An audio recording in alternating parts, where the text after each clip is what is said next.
delivery mechanisms and systems that have been proven in times of crisis everywhere around the world. And that would be a great development. I think a lot more aid will be delivered. But of course, they're going to need military assistance because the terrorists are stealing it. Speaker Johnson's full This Week on Capitol Hill interview will be seen starting at 10 a.m. Eastern Time Saturday on the Salem News Channel.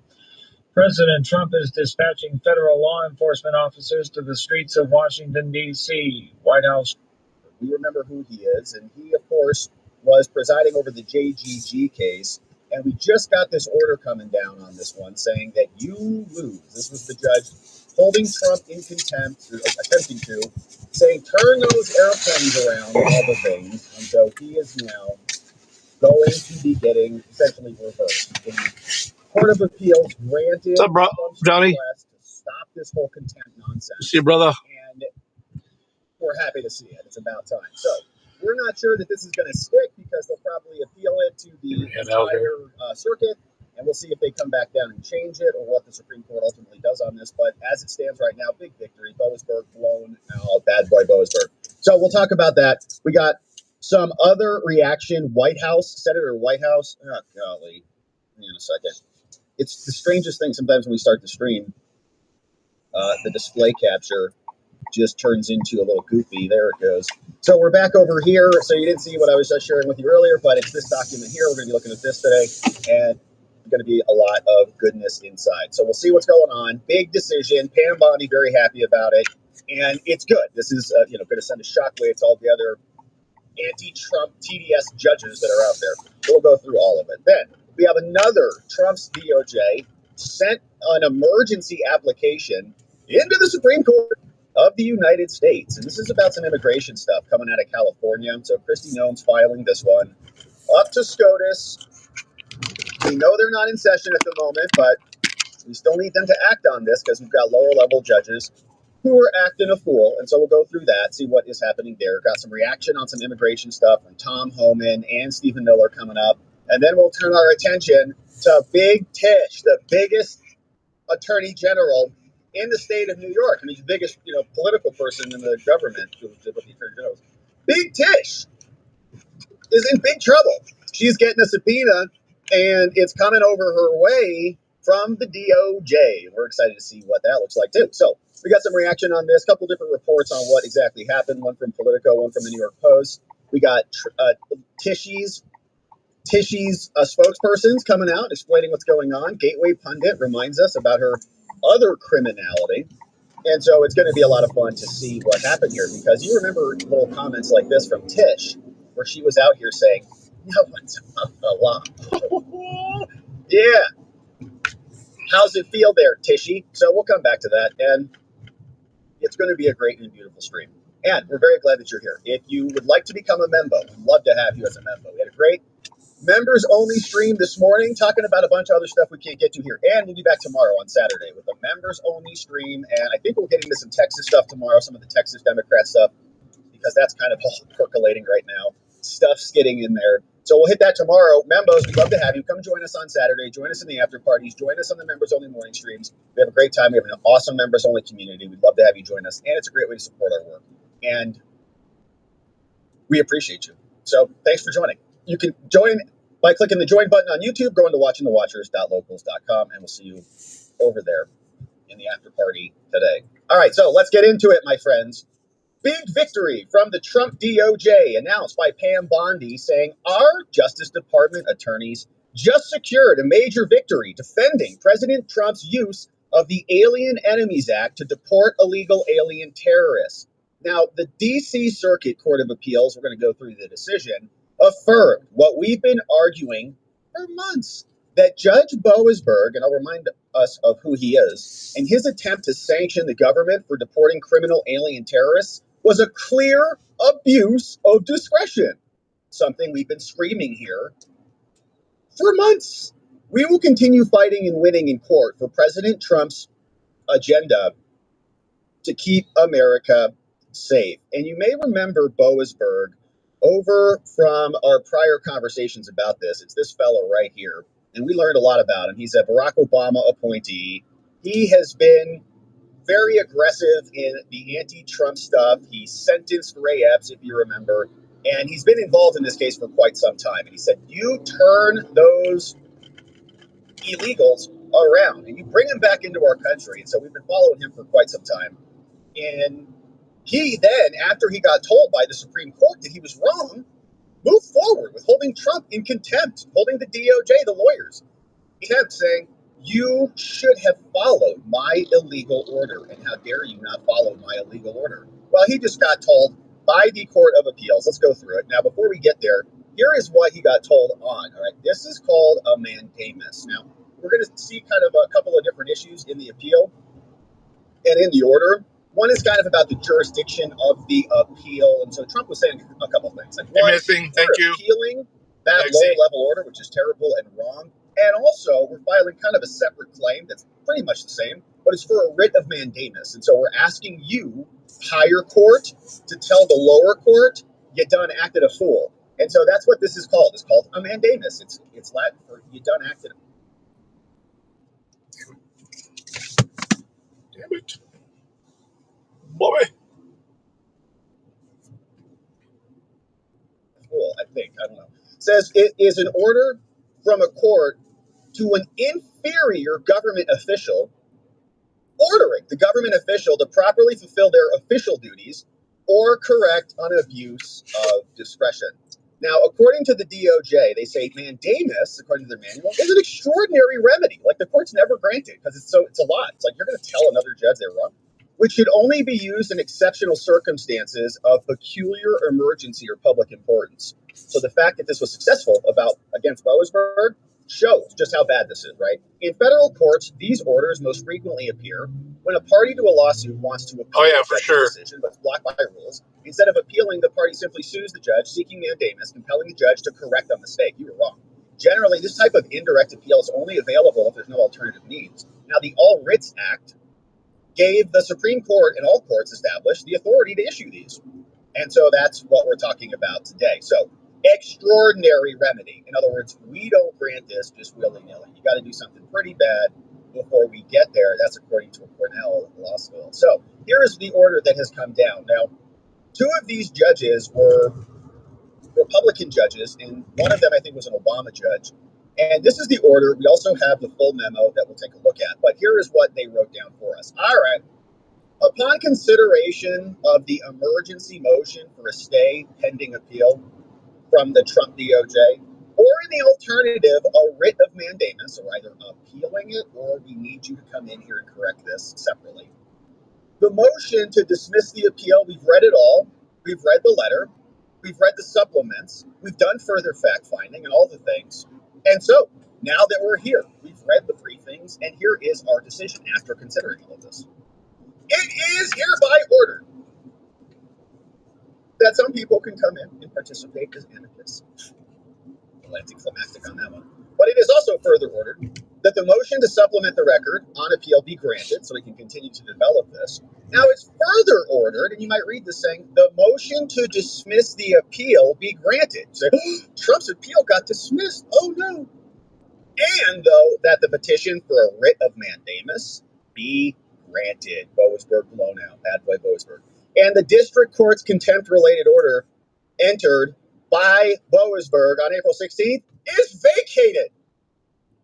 Punk, in accordance with the per curiam opinion that we'll take a look at next. Separate concurring opinions of the other judges, Katsas and Rao, and the dissenting opinion of Circuit Judge Pillard accompany the opinion. Now, grant of mandamus relief will become effective, and the administrative stay will dissolve 21 days after the issuance of this order. So get your affairs in order, Jeb.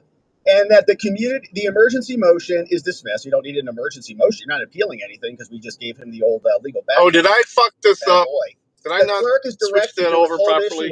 Let me get the Rumble stream going. I just realized it. There could be, right, a petition for a rehearing on this on bond, which means we want to bring in the full panel, not just the three judges who decided this. So Jeb Boasberg having a rough one today. And let's take a look at the memo.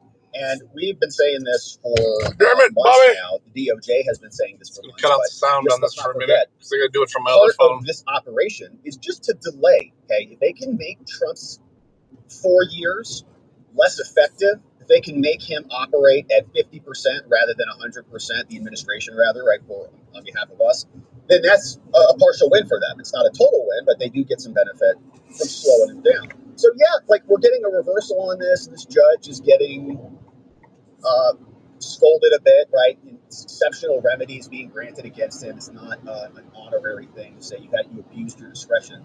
So what does that mean practically, though? Well, he was still a useful soldier, right? He still delayed a bunch of stuff, required the DOJ to subsume a ton of resources into this, and caused delays to the effectuation of the policies of the new administration. So this is what the memo says. Now, it's a big, fat one, and we got a bunch of concurring opinions, and it's very technical. So we'll just hit the highlights. You can see it's 110 pages, but it has come down from the District of Columbia, the D.C. Circuit, United States Court of Appeals, saying bad boy Mosberg.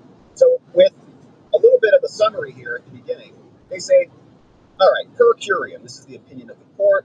This matter, it's in front of Jeff, is arising from challenges to the government's removal of Tren gangbangers.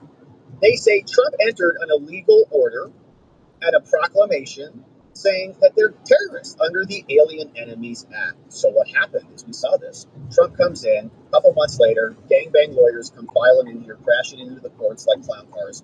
5 alleged gangbangers sued on their own behalf and as representatives. They got an order that was proposing a class of all of the gangbangers, saying you have to halt our removal. Now, that same day, Boasberg, that judge, he held an emergency hearing. We remember, what? He didn't even give the DOJ really an opportunity to respond. And he came out, he said, oh, gangbangers, love you guys. Yeah, you're a class now. You're certified as a class. And there's a temporary restraining order.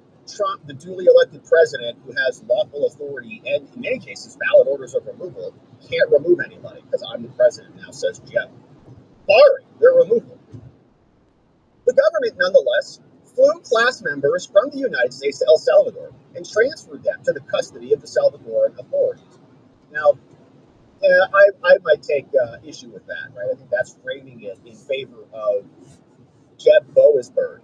We remember in this one, and I think they're going to get into it, but there was a battle over this. Like, Jeb gave the order orally, verbally, in court. He said, turn those planes around. And they said, oh, is that like what you're going to order? Okay, so I guess we'll wait for your written order, and you'll tell us exactly what you want us to do.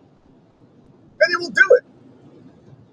But until that time, we're going to continue our deportations, obviously. So once you tell us what we can stop and not do anymore, we're going to continue to do what we're doing. So we can mince words on that, whether the actual order was in effect at the time of his oral statement or the time of the written statement. I think we'll get into that again. But according to the government, the temporary restraining order from the judge barred only the removal of class members from U.S. territory.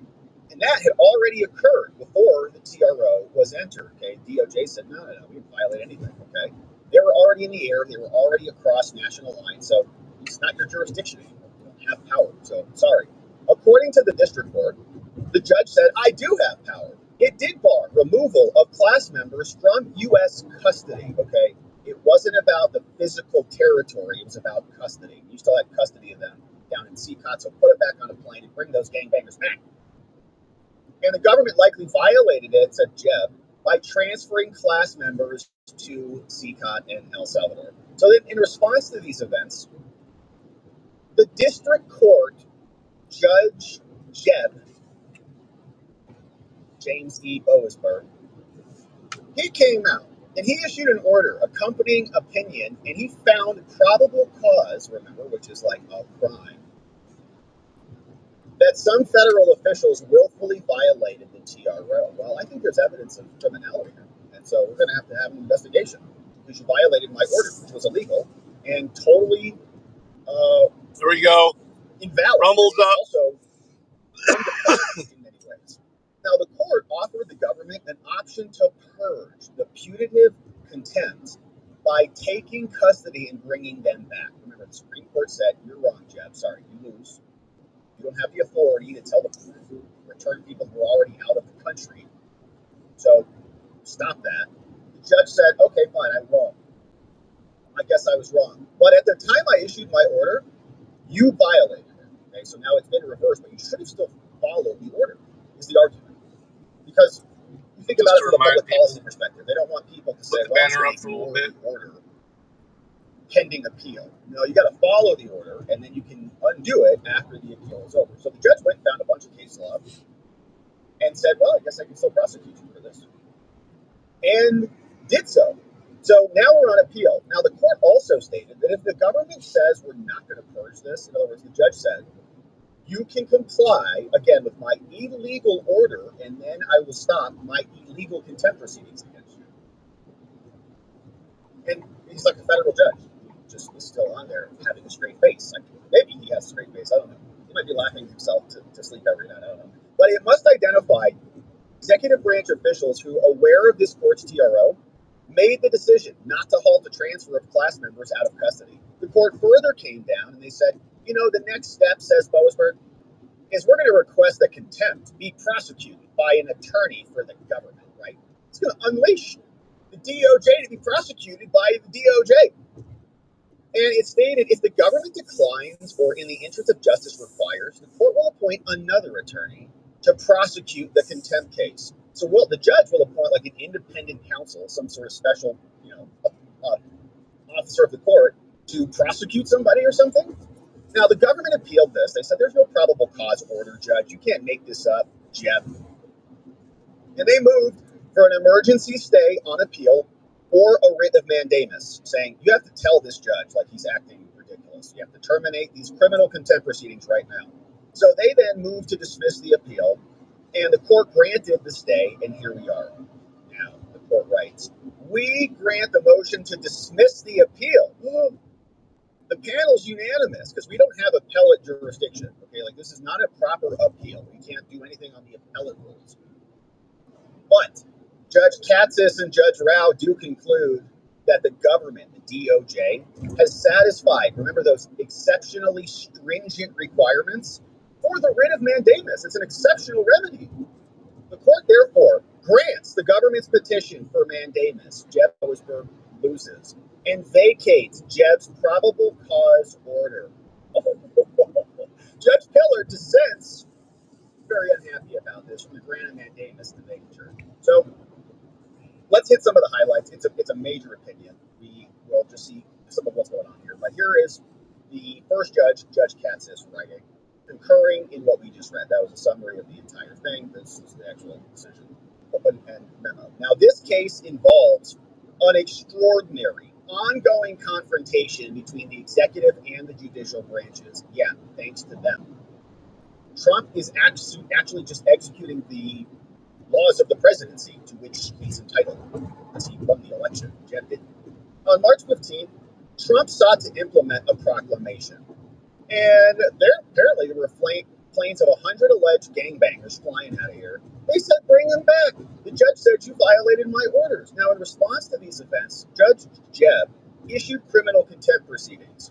He said, well, if you then follow my illegal order, then I will not hold you in contempt anymore. Now, at the end of all of this, we're familiar with what happened. Lies a much simpler question. Here's the question. By its own terms, did Jeb's order, did his TRO, did it prohibit the government from, quote, removing gangbangers? This prohibition could be interpreted in either of two ways. It might have barred the government from simply expelling detainees from the territory, or it might have been custody. But Jeb doesn't give the DOJ any benefit of the doubt, right? There's no presumption of good faith between the branches anymore because there's a judicial coup and insurrection happening by these judges under the color of law. And then they are holding it in default against Trump, presuming there's some maliciousness, presuming there's some criminality, not giving them the benefit of the doubt, the good faith basis for believing that they were actually interpreting it correctly. Judge just goes, up, contempt, prosecute. All agree that the government did not violate the TRO under the former view. If your crap order, Jeb, you should have been more specific about it. If it is territory, then Trump is valid, totally fine. So the contempt question boils down to a straightforward interpretive dispute over what actually constituted removing within the meaning of the TRO.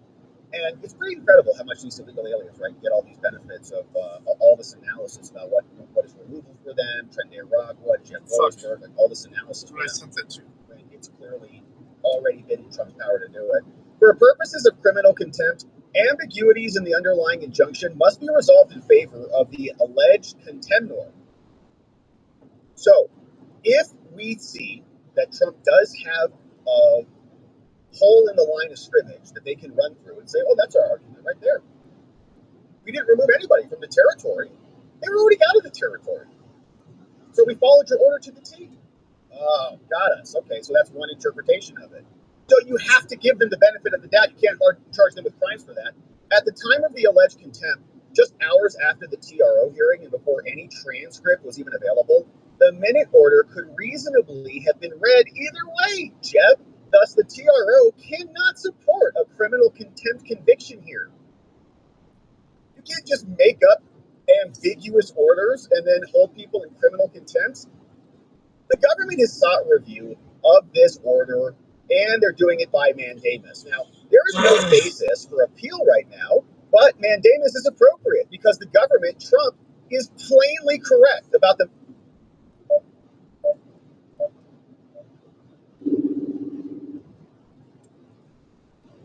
Hello. Hey, I'm on the turnpike just now, passing Genoa. You're still on your way home? Wasn't on my way home. Or on your not home, but to the area. From this. You want me in Perrysburg? And then go live, and then you can put in the order? I don't have any money. I can't. Oh. Why would you say that to me then? I don't know, because I was looking and just...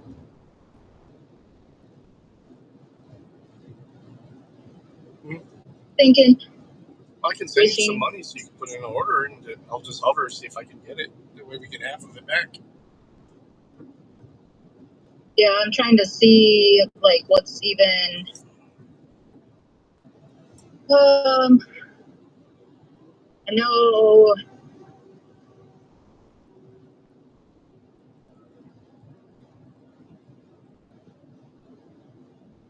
Which one is this?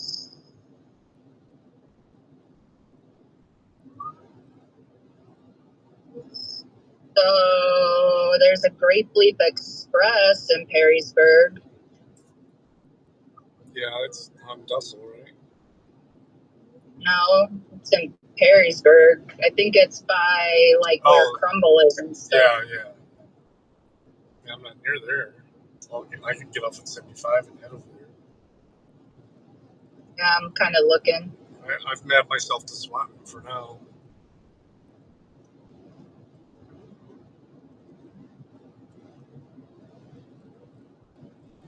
All right. Well, let me know what you think. I'll send you something.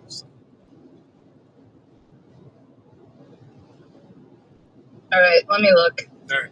Okay. All right.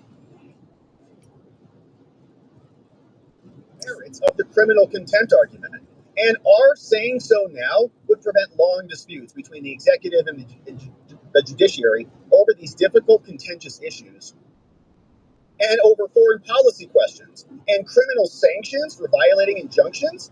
Your injunction was entered without jurisdiction. You're going to hold... I'm so happy they said that. Or to impose criminal sanctions for violating injunctions entered without jurisdiction, okay? The judge didn't have the jurisdiction to issue an order against Trump to do what he said to do. And then holds him in criminal contempt for that. It's lunacy. Now, in circumstances much less fraught than these, courts have reviewed orders through mandamus to prevent this extended interbranch conflict, which has come out from the judge. He never had jurisdiction. For these reasons, I concur in the order, granting the petition for mandamus and vacating the probable cause order. Now, a lot of background on this, so let's fast forward. That was his original, the initial summary of it. Goes on for like 50 pages, explaining it in good detail. We'll fast forward to the next actual concurrence, which it's down here. Keep scrolling. Here it is, Brown. He says, now, I am also concurring in this. This case arises in the midst of a high-stakes clash between Jeb and Trump. In March, Trump issued a proclamation ordering the removal of members of Trent. The following day, they did remove. But while the removal was in process and after 2 planes had already left the United States, Jeb entered a TRO. He said, don't remove anyone. The Supreme Court then vacated the TRO, holding the district court lacked the authority to issue it. The Supreme Court says you don't have the power, Judge Jeb. That should have ended it. It didn't. Of course, he took it. He said, yes, I do. Get out of here. You the Supreme Court and the president? What are you talking about? I'm the president. Despite the Supreme Court's decision, Jeb sought to remedy what it perceived, Jeb did, it's him, perceived as the executive's non-compliance, relying on its criminal contempt authority against the co-equal branch of government, as we say. The court issued an order finding probable cause that the government officials at the DOJ willfully violated the order by not turning the planes around. No, you should have gone right into the pilots and flipped this around. Well, we're in the middle. We don't have fuel. We got to land over here. We've got international agreements. They're expecting us at this time. We've got a whole. Too bad. Bring them back. I'm Jeb. I love illegals in our country. The order offered the government a choice. You can follow my illegal order. You can come into compliance with my vacated TRO, such as by asserting custody over the individuals detained in El Salvador. Okay, so I don't have authority to do it normally, but I will use my other contempt power that I'm just pulling out of my boa's butt and then trying to create around a new allegation against you to enforce the original TRO. Or 2, identify the officials responsible. So you either comply or you tell us who we're going to charge with criminal contempt, and the judge will appoint a prosecutor to do it. And you'll prosecute yourselves for not following my illegal order.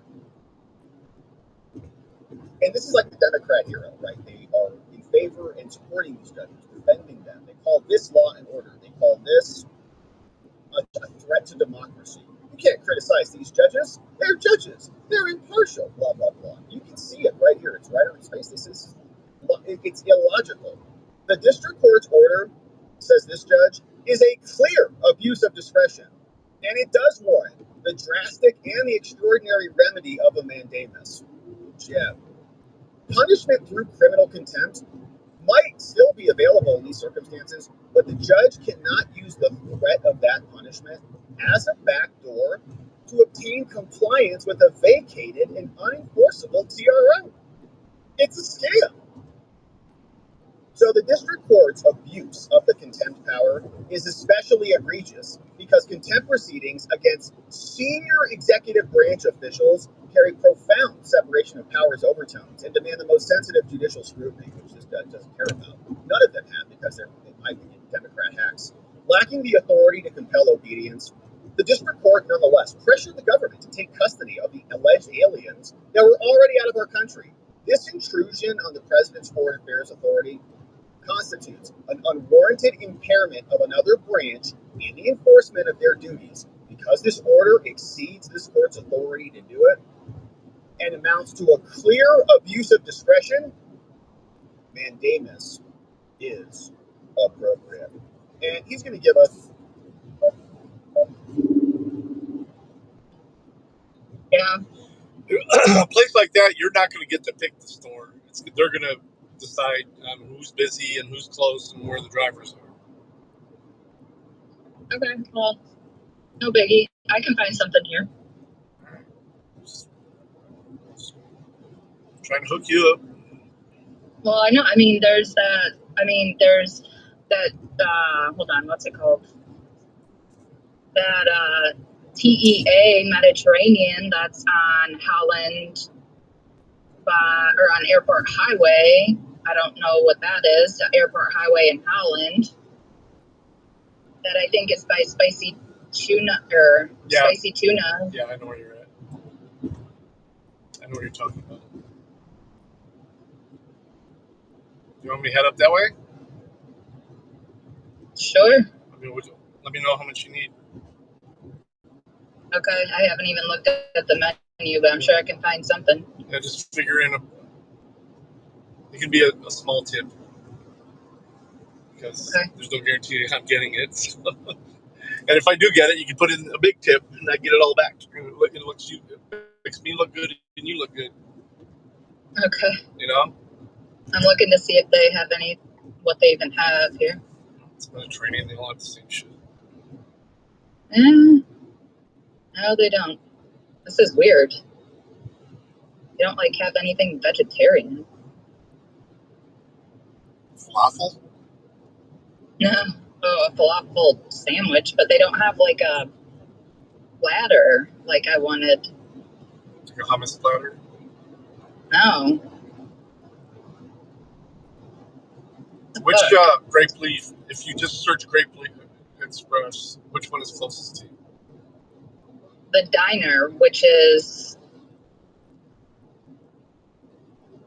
So there's only one grape leaf diner, and it's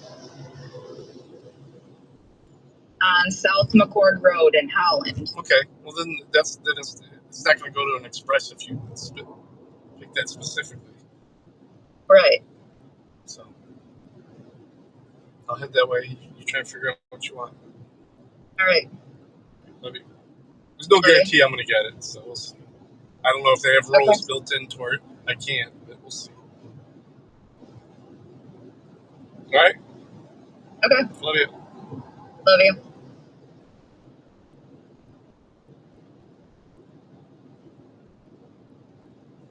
Lawfulness of this order, we have to understand what Jeb did.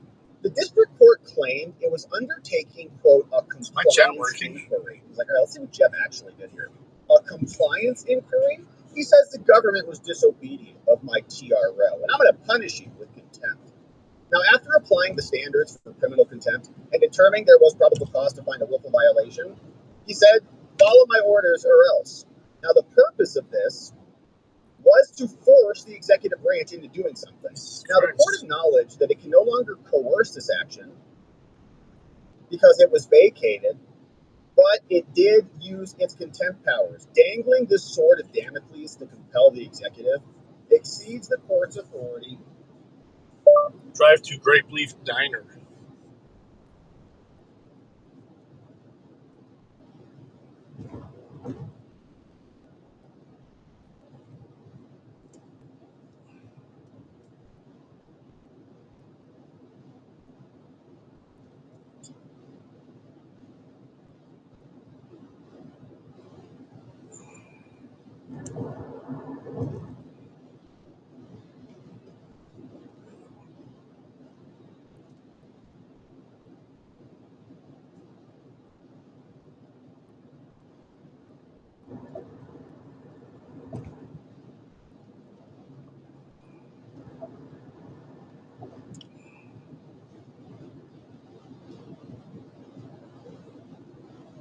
One and two, 6.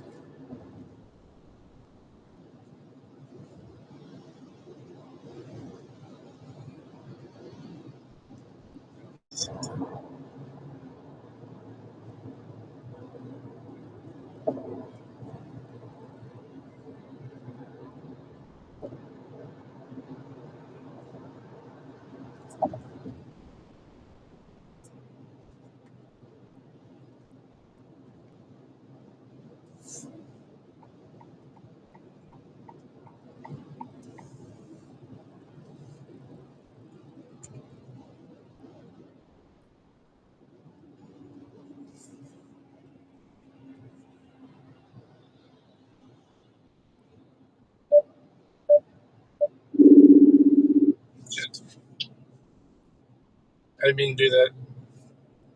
What, call me? Yeah. But yeah. Okay. I'm 12 minutes away from there. Okay. But I still got to send you money once you figure out how much you need. Okay. Yep. All right, love you. Love you. Bye.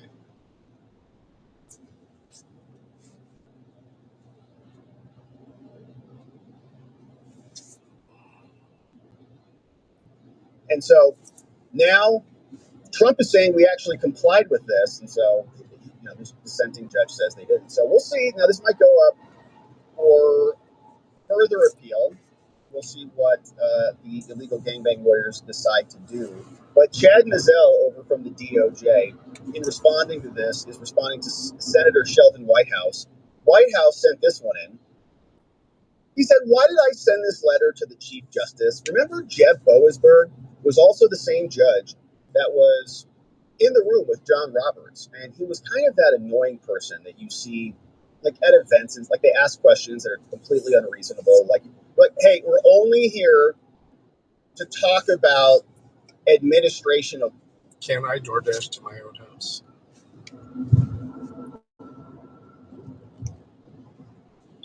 Okay, that's it. Everybody understand that? Yeah, you're judges. You're pretty smart. Yeah, got it, right? So we don't talk about politics and stuff. It's an administrative hearing. You understand that? Got it. First question from Boasberg. Why is Trump such a dictator? Okay, he knows that he shouldn't be doing that, and he did it anyways. And so what happened is, of course, he's got some complaints filed against him for that. And now White House is responding and saying, this judge is amazing. And we're not going to read his little crap letter. I think his wife is still, she still belongs to that racist club? I'm not sure. Anyways, but there's only a house for whites? I don't know. Anyways, White House, he is upset about the so-called attacks on Jeb. And Jeb just got obliterated by the Court of Appeals. And so Chad Mizell is saying, sorry, Senator, you hitched your wagon to the wrong horse there, bucko. Now, Kristi Noem was out. Kristi Noem, of course, responsible for a lot of these deportations and the removals of these Tren de Aragua gangbangers and illegal aliens. And here is what she had to say with all this drug and cash contraband laid out in front of her. The contraband that's in front of me, we have 20 kilograms of fentanyl that's in front of me on this table. That's enough to kill 10 million people. And here out of this office, this was interdicted just days ago here in Illinois. And because these federal officers have been out on the streets picking up criminals and dangerous individuals, we were able to take this 20 kilograms of fentanyl off the streets and save over 10 million lives. They're also keeping these weapons out of the hands of criminals that would use it to rob and assault and to murder individuals in these communities. Unfortunately, all of the politicians that have spoken out against their efforts, their desire appears to be that they would like to have more of this on their streets. They do. More drugs out there for their kids and families to be victimized. More guns out there committing crimes. That is not the work that we do in ICE. The work that we do is to protect people and make sure that we remove these weapons and drugs off of our streets and hold those criminals accountable who would go forward and continue to use that to harm individuals. All right, I want you to look. Well done to Kristi Noem. Shout out to Pam Bondi and the DOJ. Very nice victory here. And we'll see what happens, right? If this goes back up to a full panel, we might see some appeals. So there might be a further litigation on this. But as it stands, big victory. Jeb Boasberg, one of the worst judges that we've been covering here in this new modern era, who's been exercising his authority like a tyrannical person, is now reversed and scolded, basically. Okay, it's an abuse of your discretion, Judge, just like everybody has been saying for a long time on our side. You guys have been saying, this is about preserving the Constitution and all your stuff, which is not even constitutionally literate. These are illegal aliens. They've gotten plenty of due process. They want due process premium. It's like they've never even heard of the concept before. But Boasberg, blown out, big victory. We'll keep our eye on this stuff. All right, so we got that. Now let's turn our attention to the Supreme Court, because that was just the D.C. court. Now we're going to the Supreme Court of the United States. And here is where this one started. As you can see, what is going on with the... Right here. You cannot see it, but now you can. All right, here's where we're at. This is the Supreme Court filing, which is... Yeah. No, I mean, with your tip, it was like 29 something, right? Yeah. Yeah, I mean, and if I get it, then you add on like an extra tip after I drop it off. That way it looks like I did a real good job. Okay, cool. So should I just leave the tip at that 550 because that's what it defaulted to? Yeah. Okay. All right, Yep. just let me know when and then do a rating and stuff too. I will for sure. All right, I'm 9 minutes away. But I'll send you a message when I'm there. Okay, cool. All right. Love you. Love you. Bye. Bye.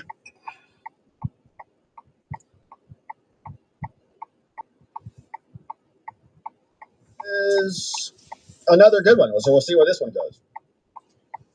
Trump's DOJ files an emergency application to the Supreme Court of the United States. Now, they're on break right now, but we have this thing called the shadow docket, which means they might be able to act on this and give us a ruling, because while they're away, we definitely don't want the lower level judges to be able to issue these injunctions and orders that stop the presidency from doing their job while the Supreme Court is on vacation in the beach.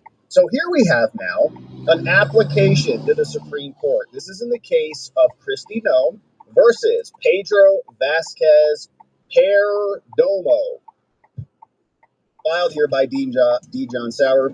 You know who he is. So here's what it says. We've got an appeal to the Supreme Court in an emergency posture saying we need an immediate administrative stay, and here's why. This case involves a district court injunction that threatens to upend immigration officials' ability to enforce. When on paper offer DoorDashers, can they refuse an order?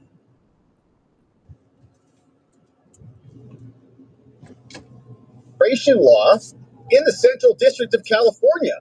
They're hanging the prospect of contempt over every investigative stop of suspected illegal aliens. We can't even stop illegals in California. Not only is the Central District the nation's most populous district overall, at best estimate, the Central District harbors 2 million illegal aliens out of 20 million, making it by far the largest destination for illegal aliens.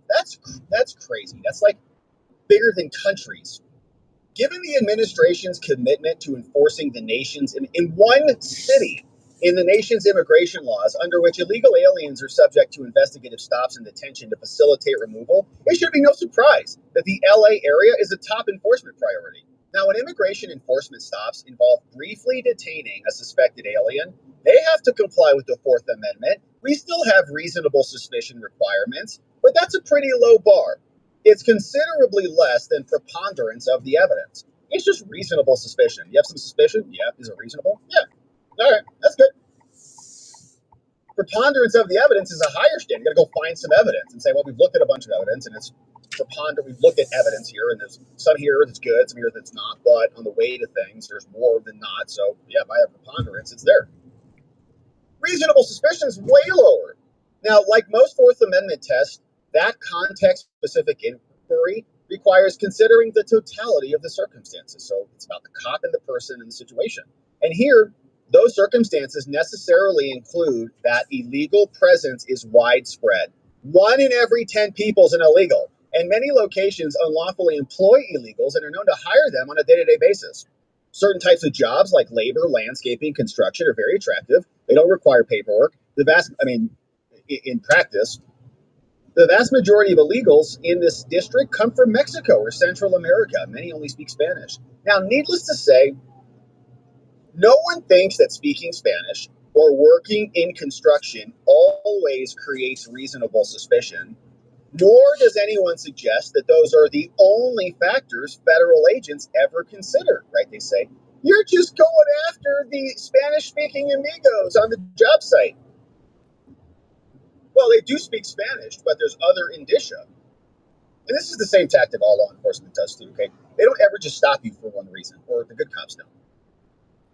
They find multiple reasons, especially like in a DUI case. Like, they're not going to stop you for speeding and then give you a DUI, although sometimes they will.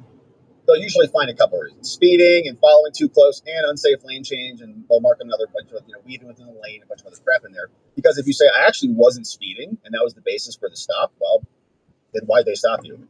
They have no basis for it, so the stop is invalid, therefore, but the resulting evidence is invalid. So, same thing here. Okay, they're going to have multiple backups. So you beat the speeding ticket, it's okay. Pulled you over for unsafe lane change. Pulled you over for following too close. Pulled you over for stopping in the crosswalk, whatever it is, right? Make up stuff. And they do it at welfare check. We have one city in Arizona. It's like, well, the cops can pull you over just for welfare checks. Like, that's their argument. So, anyways, it happens all the time. And now they're saying for illegals, you can't do that. You can't come up and have any conversations with anybody, and suddenly they get special privileges because other cops can only stop citizens, but not illegals because it's profiling or something. They get special privileges. It's premium America for illegals, baby. America plus. But in many situations, such factors alone or in combination can heighten the likelihood that someone is unlawfully present above and beyond the 1 in 10 baseline odds. Like if they're only speaking Spanish, probably higher likelihood that they're an illegal based on the numbers. Now, but there's other indicia as well. Now, ICE agents are entitled to rely on these factors. Everybody can rely on these types of factors. The district court's injunction now saying we can't interferes with federal enforcement efforts across a region that is a major epicenter and hotspot and incubator of the immigration crisis. It's like a little captured zone, captured region. 2 million people. It's bigger than a number of states in the United States. Respondents, a handful of individuals who allege they were previously stopped without reasonable suspicion, and a bunch of unidentified aliens, they're all saying, okay, so all the illegals come in and they say, we're being illegally stopped. There's an unlawful pattern because they're targeting us for our race and our Spanish speaking. So the court then said, okay, you're stopped. You can't arrest, I guess, any Mexicans. Because you're racist. You cops are racist. The district court and the Ninth Circuit both refused to stay that order. So now we're at the Supreme Court. Now, ICE agents, under threat of contempt, can't detain anyone if they're Mexican, not even after encountering someone who speaks only Spanish and works as a day laborer that has been cited 30 times for hiring illegals. Like, we can't show up to a business that we know is hiring illegals and go in and arrest any of the Mexicans there because they're Mexican and they speak Spanish? And you're going to say that's racial profiling? We've got a bunch of other independent reasons for these arrests. Nope, sorry. You guys are racist, and so therefore you can't arrest the Mexicans. That sweeping injunction defies a host of precedent, okay? Start with Article 3. Even assuming, arguendo, that individual respondents or members were stopped without reasonable suspicion, we're not even saying, like, in other words, they're saying they're not articulating reasonable suspicion of a crime or of, a basis for further investigation. It's just like, oh, you're Mexican. Oh, you're Hispanic. Oh, you're speaking Spanish. I heard you, and so you're getting arrested for that reason. So in other words, it's pretextual. They're saying we're definitely not doing that. But even if we said that we were, this court has held that allegations of past unlawful interactions with law enforcement do not show a sufficient risk of future unlawful interactions. Like, what's crazy about this is American citizens don't even get these benefits and these privileges. Like, what these judges are giving, like, they wouldn't give it to you as a citizen. Are you kidding me? Cops can do whatever they want to you, abuse the hell out of you. They do. But you're just a citizen. And so we're all just peasants and, we don't really get premium America. But they do. They say, well, no more arresting Mexicans because they're Spanish speaking. Totally ridiculous. Now, just because respondents were previously detained does not mean that they will be detained again, and let alone on the basis of those factors. The lower courts instead found standing based on a supposed pattern or practice of unlawful stops, which, to be clear, does not exist. We're not doing what they're claiming that we're doing, but the judge is just taking their framing of it and then stopping arrests apparently nationwide, or at least citywide.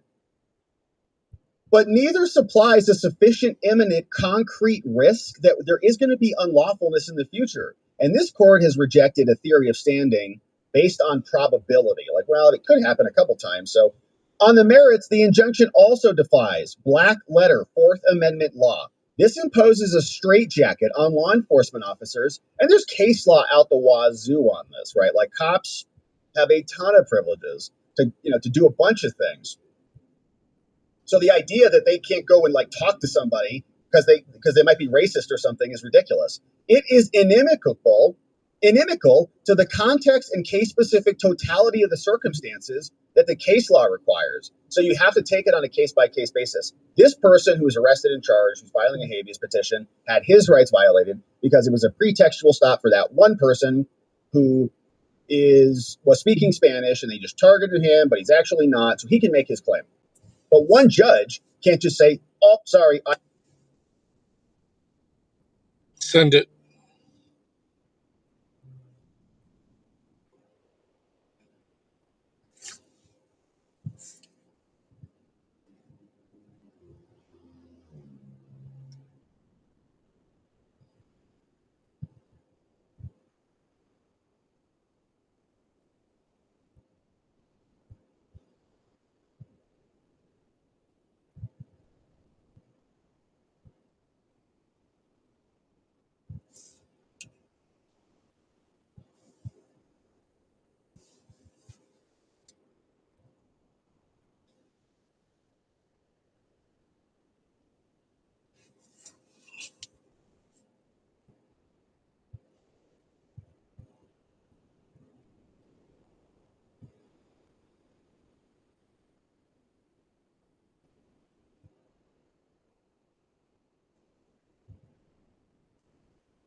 racist because they're going after Mexicans.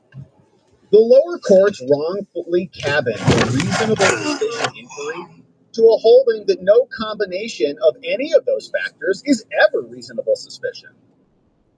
And so there is. I instantly got another order.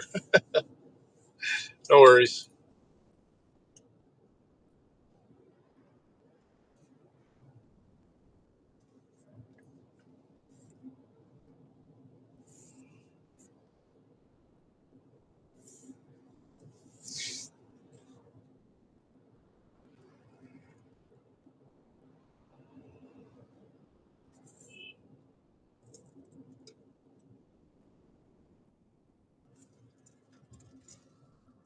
A prohibition on them doing that. Now, the lower court's approach ignores other context, okay? In a district where 10% of all residents are illegal, reasonable suspicion to stop suspected illegals will necessarily encompass a reasonably broad profile.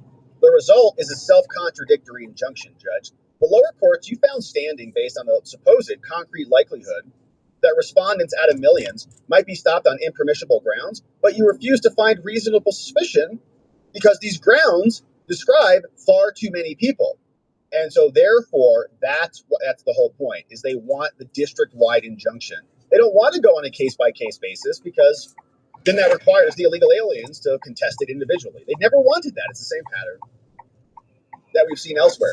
They want the injunctions. Now, the Supreme Court came back down and put the limitation on that. And so you can see this judge is kind of narrowing it down a little bit to districts. But rather than limiting relief to the named respondents, the court enjoined the government to any stops of anyone, okay? You can't arrest anybody because they might be Hispanic or something. To the 20 million inhabitants, whether the stops affect the people who sued or not. The lower courts deemed a narrower injunction unworkable. But under their logic, universal injunction would be the norm. Whenever law enforcement officers are alleged to have employed any practice violating the Fourth Amendment. So if you're an American citizen, I don't know. you're like, man, I may figure out something else to do by then, or actually have something else full time going on during the day. Sorry, I just saw your message. And there's a systemic pattern of police abusing African American population. All right, I'll be right back. A lot of American citizens make that argument. Lose They're being abused and attacked, and it's unfair, and it's fun the police and whatever they say. Okay. Nope. Can they file a? Nope, I got another order instantly.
Wonderful, wonderful Friday, right?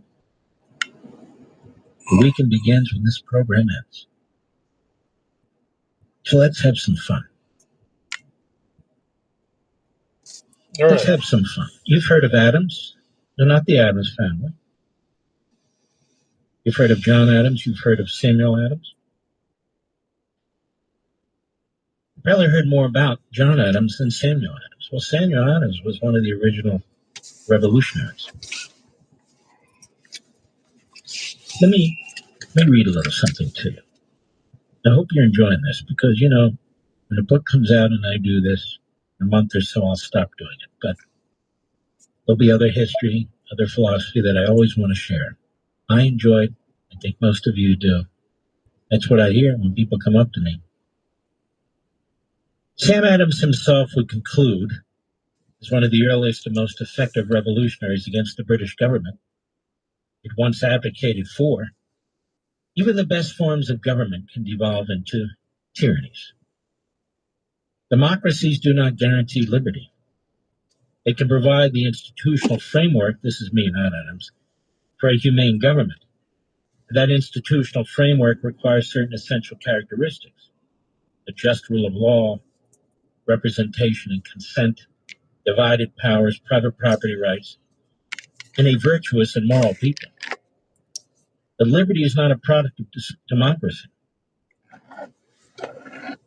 But it is impossible to discuss rights without the overlay of liberty, or the lack of liberty. Hence, there are numerous references to liberty in the book. When the Declaration of Independence speaks of unalienable rights, it is talking about life, liberty, and the pursuit of happiness. To take it a step further, by life, liberty, and the pursuit of happiness, the founders were highlighting the essence of human existence. Your right as a child of God to live, to be free, and to pursue what fulfills your being. Adams and many others underscore the importance of the right kind of collective power, that creates a civil society and subsequently a just government. The purpose of both being to secure a good and moral life for the individual and the people. Still, we do not have a definition of liberty, only a description of how to try to safeguard it, ultimately the application of positive power. Let's turn to the main author of the Declaration, Thomas Jefferson. Now, in this chapter in Liberty, I try to define liberty. You can Google it. There's 1,000 definitions, and yet there's really not a single perfect definition. I quote Aristotle and Cicero, John Stuart Mill, who's known for his book on liberty. I quote many of the founders. On April 4, 1819, in a letter to Isaac Tiffany, Jefferson wrote, now listen to this definition. Of liberty, I would say that in the whole plenitude of its extent, it is unobstructed action according to our will.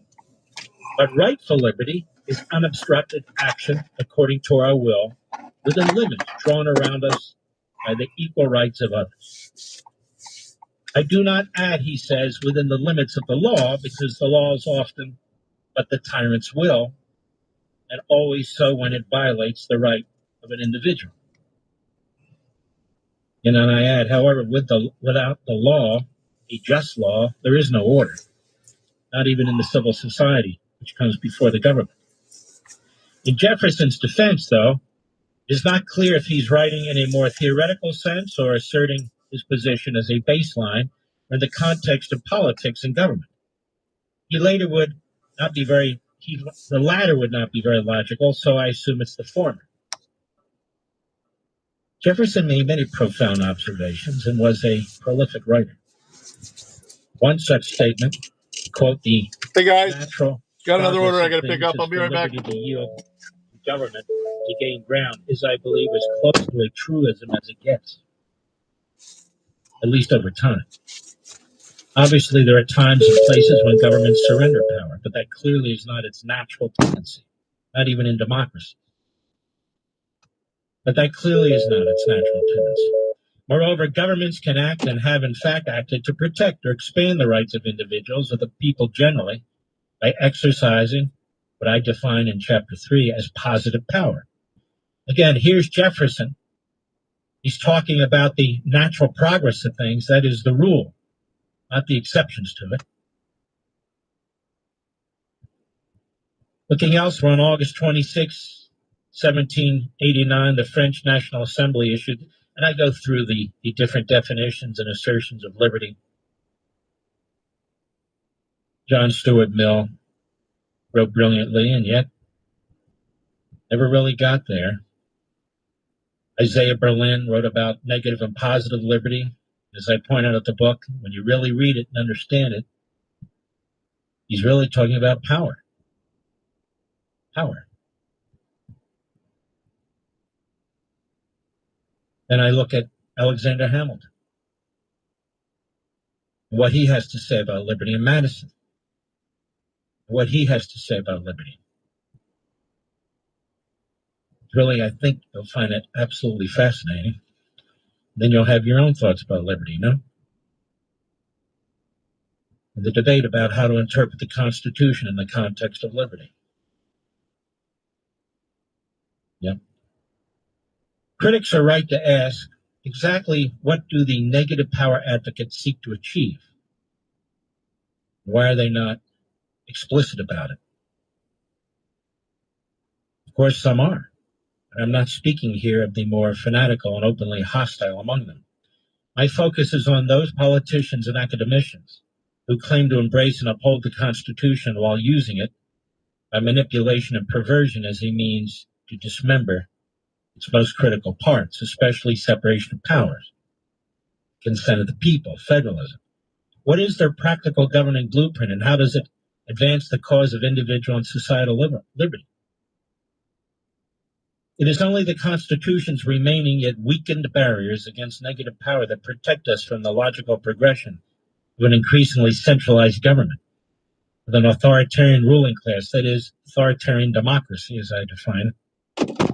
Ultimately, this is the problem with a Hamiltonian Marshall view. As time goes on, precedent is built upon precedent. As the outer limits of those abuses are tested and pushed, the barriers slowly atrophy. The system becomes less constitutional and more imperious. More imperious. Of course, much more can be written about liberty, I say in the chapter, as it can about rights and indeed power, but much will be achieved if what has been written leads to further inquiry, as it should. How we doing, guys? Yay, Doc on the run, yeah. So we tackle the big busy. the tough issues here. As soon as I went live, I got a double order. I had to do some shopping at PetSmart. Read it. This is what Andrew Wilco, my buddy on Sirius Satellite. We went over, and I had to break off to do another interview with another host, different affiliate, but it was very intriguing. And I love to hear when a host says, "I have marked this page, I've marked this quote, I've marked this," and they ask me to expand on it and so forth. That is this is what radio is supposed to be about, America. I don't know why it disconnected for a second. I had to. I started the stream on the wrong Rumble channel, so I had to fix that. Something completely different, something engaging. And everybody was gone forever. Makes you want to be here, makes you think. Did you put a smile on your face? No, I just know how to grab somebody to help me find shit. That's what radio. PetSmart's too expensive.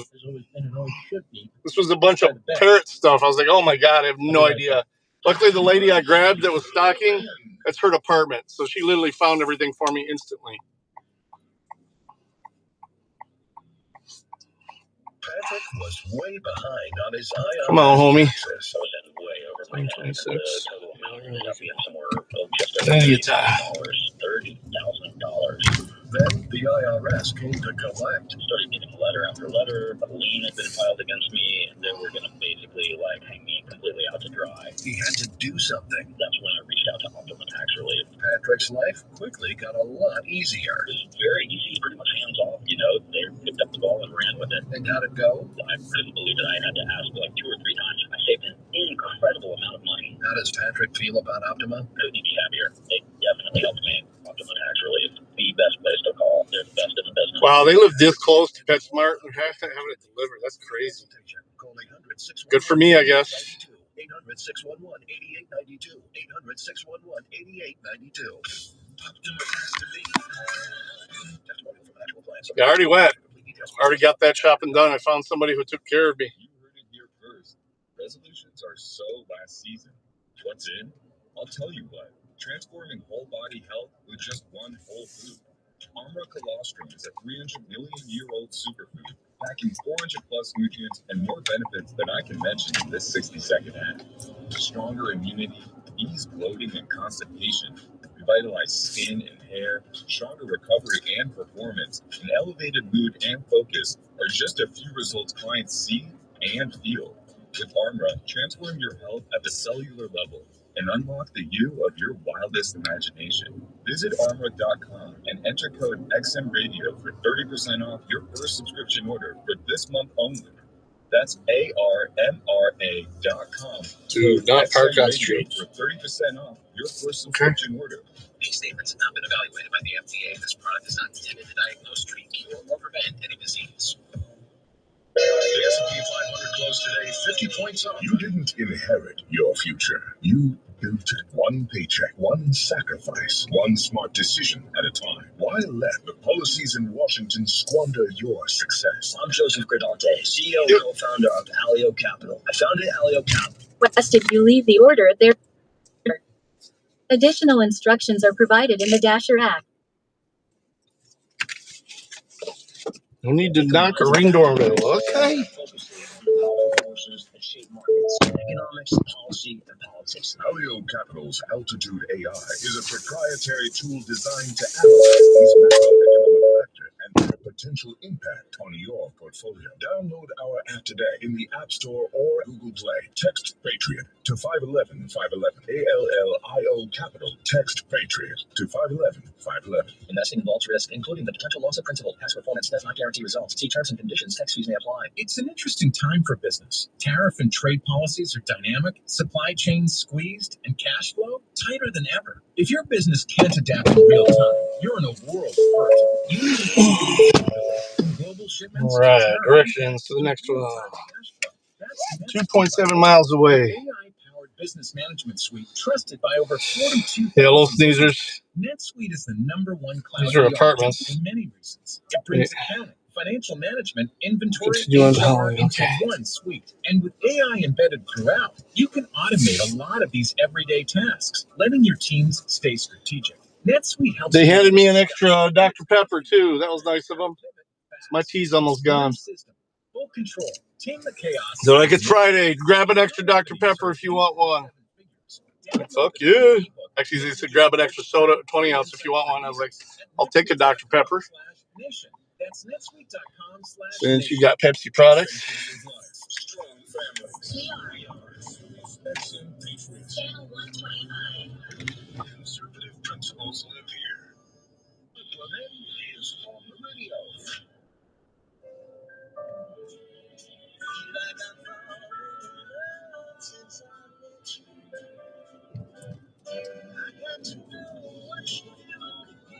Garden Road, apartment 78.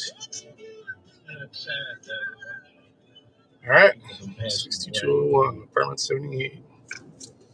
Kind of tie your memory. Literally says the same thing 3 times over and over again. Surprised it was able to pull up directions for this. Jim Lovell was one of them. Red astronaut. Yeah, why not? Hell yeah. I remember Apollo 13.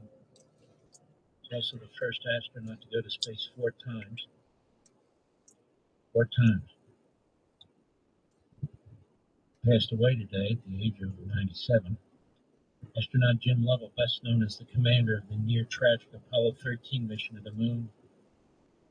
Died, I guess it was Thursday night in Illinois. He was 97. Fucking 90 degrees out still here. Lovell was a veteran of 4 space flights, Gemini 7. I gotta pee. As soon as I get done, I gotta find a place to pee. Should have peed before I went live.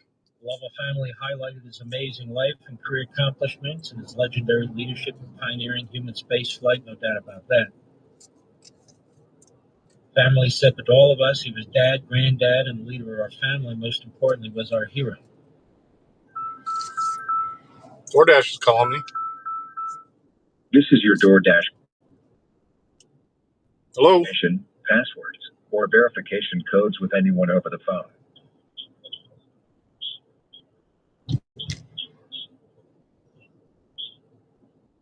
Hello?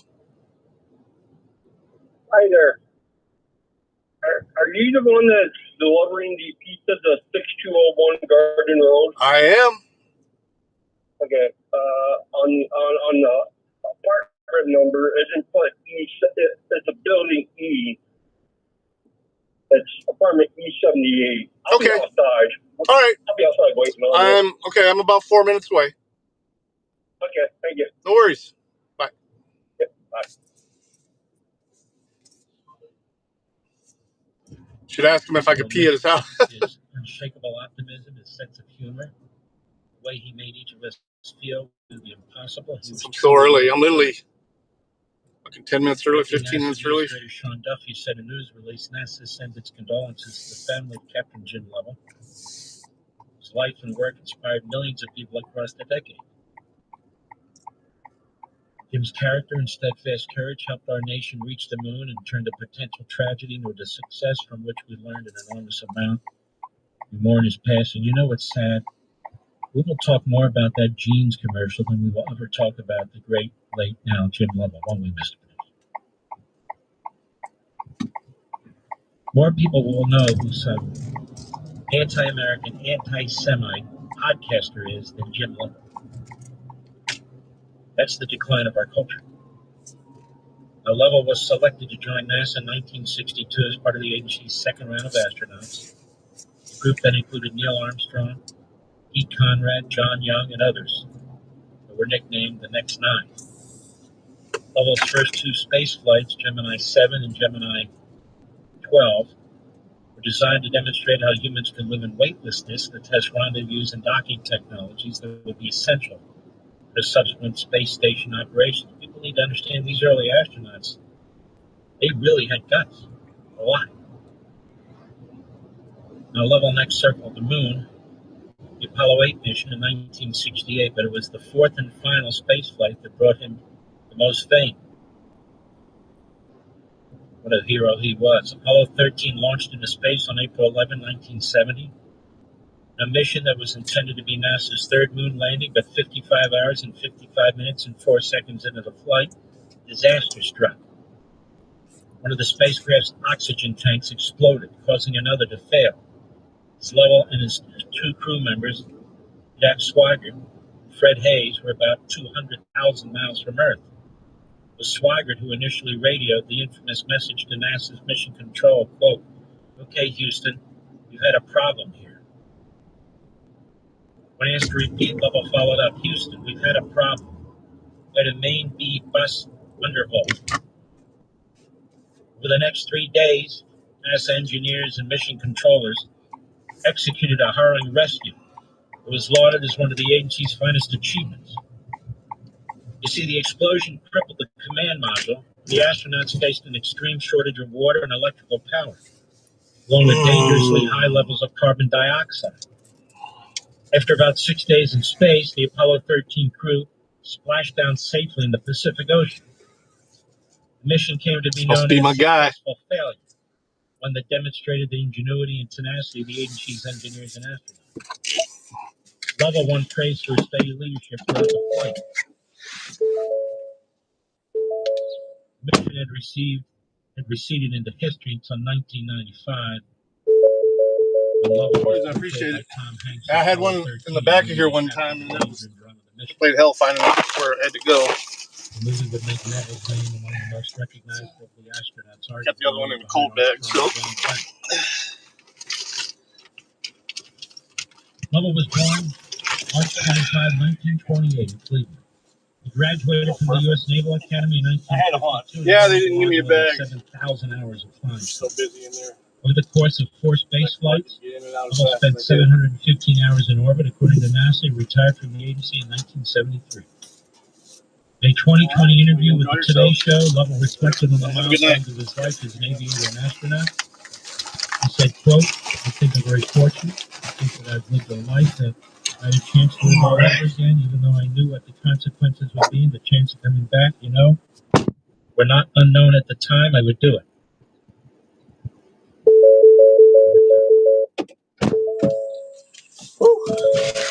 didn't read it all, Hank said, because I'm Ooh, I had to pee. Oh, shit. Okay. How can I put this without getting a person in trouble?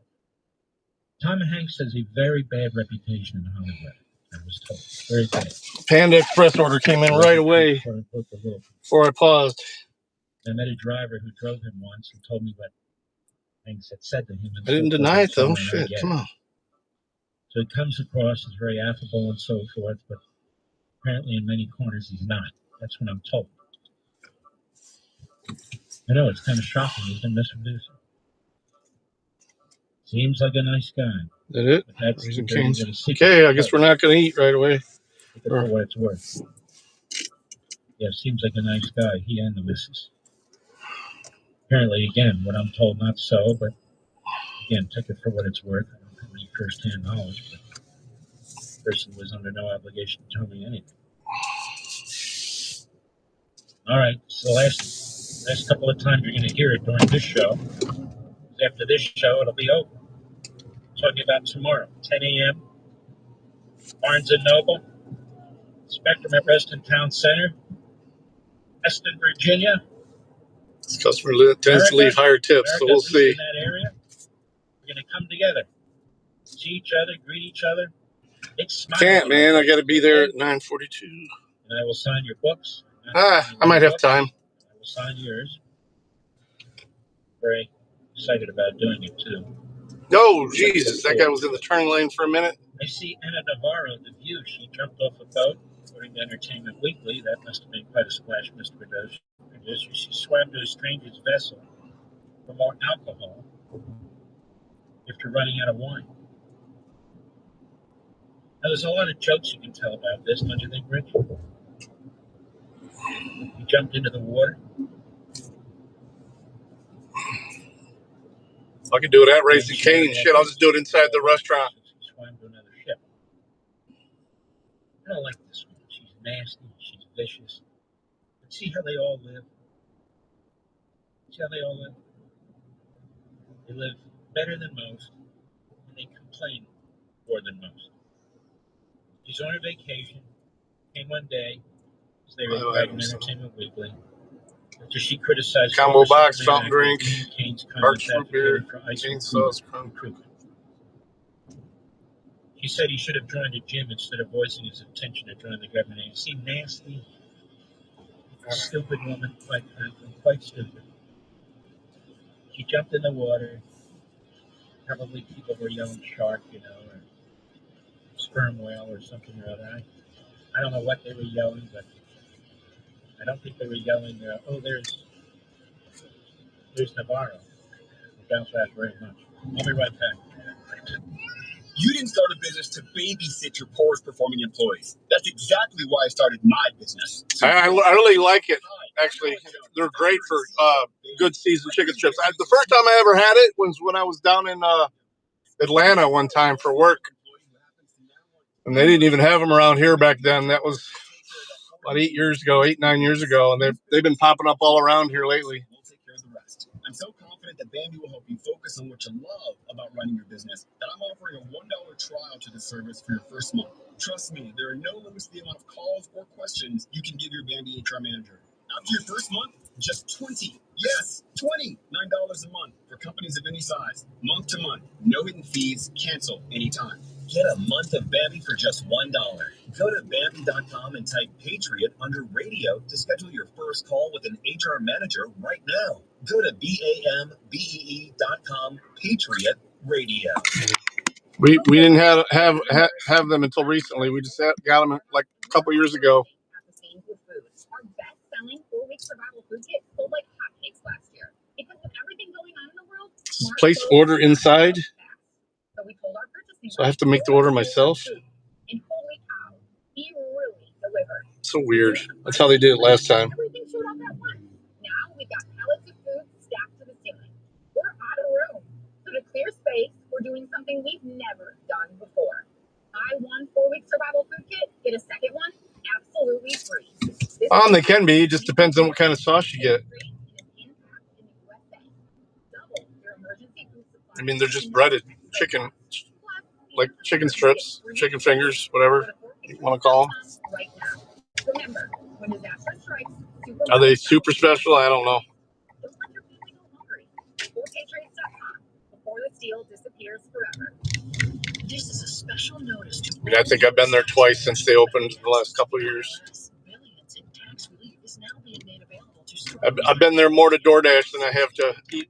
So. dollars in savings away to those who qualify. If you're facing wage garnishment, threatening letters, audits, liens, levies, or already in a payment plan, you can now expedite the resolution to your tax problem, end collections, and even qualify to reduce a large portion of what you owe. Stop IRS Debt has established a relief hotline for you to call to check what savings and options you qualify for. Dial 800-252-0378 with many people facing job loss and rising cost of living. These special IRS. Well, I mean, I think they have a spicy version. I don't know. I'll look. I really haven't For a free consultation to see what savings you qualify. gotten that into it. 800-252-0378. 800-252-0378. Mobile order parking here. Oh, Owner-operators, get a jump on the trucking market upswing with the freight and advantages Schneider has to offer. Schneider works with all right. I'll be back. I think I'm going to pee and then go up there and order. Choose from both contract and spot rate. Find loads for your business and lifestyle. Be eligible to get $6,000 to $7,500 in incentives when you lease on with Schneider. Paid out over your first 23 weeks. Plus, never pay over $75 per week with our new toll program. Explore contracting jobs at SchneiderOwneroperators.com. Do you really own your wealth, or are you just borrowing it from Wall Street and big banks? I'm Colin Plume, CEO of Noble Gold Investments, and I believe we're entering in a new economic stage, the asset era. In a world where everything is borrowed, rented, or leveraged, owning real assets has never mattered more. The simplest way to hold your wealth in physical form, gold and silver. You offer control, stability, and something most investments can't, true ownership. At Noble Gold, we help investors move from paper wealth into solid physical assets like gold and silver. Whether you're protecting your retirement or making your first investment, we'll guide you every step of the way. NobleGoldInvestments.com to get your free wealth protection kit. NobleGoldInvestments.com, because paper wealth can vanish or be inflated away, but real assets, they last, they protect. And in the asset era, ownership is everything. NobleGoldInvestments.com. Investing in precious metals, including gold, involves risk. Consult with your tax attorney or financial professional before making an investment decision. Boy, it's time to iron or go to the dry cleaners. No need with UnTuckit's wrinkle-free shirts. They come out of the dryer crisp and ready to wear and fight creases all day long. And now you can refresh your look for summer and beyond with wrinkle-free button-downs and polos starting at $58. UnTuckit looks great on every guy because they have the perfect untucked length and more than 40 fit combinations. So you look sharp and feel casual every day of the week. Try us today at untuckit.com in more than 80 stores. UnTuckit. Live life untucked. Personal responsibility. The rule of law. We are Sirius XM Patriots. Channel 125. Conservative principles live here. Women's Show.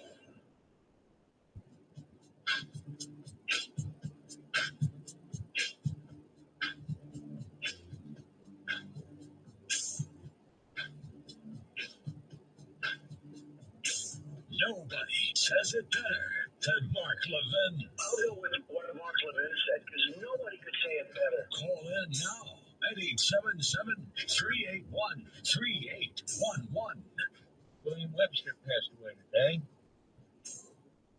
People under 50 are saying, well, who was that? William Webster had been director of the FBI, director of the FBI under Carter, director of the CIA under Ronald Reagan. Before that, he was a judge on the 8th Circuit Court of Appeals in Atlanta. I knew him not well, but when we would have all hands-on meeting once a week at the Department of Justice early in the morning, often 7 a.m., the Attorney General would be there, the Deputy Attorney General, the Associate Attorney General, the heads of the various criminal and civil divisions would be there. Of course, the head of the FBI, William Webster. And he would later go over to the CIA. So I got to know him, superficially through that. We had quite a team, but I'll tell you what. He was more of a sort of civil servant mentality and so forth. He did a very good job, don't get me wrong. He It was certainly better than Comey and Mueller and all the rest of them. Certainly better than Brennan. And 101 years ago. Passed away, 101 years ago. Lovell was 97. Amazing thing. And here I am, 67, and some of these punks, oh, who's the old man? You want to see these comments?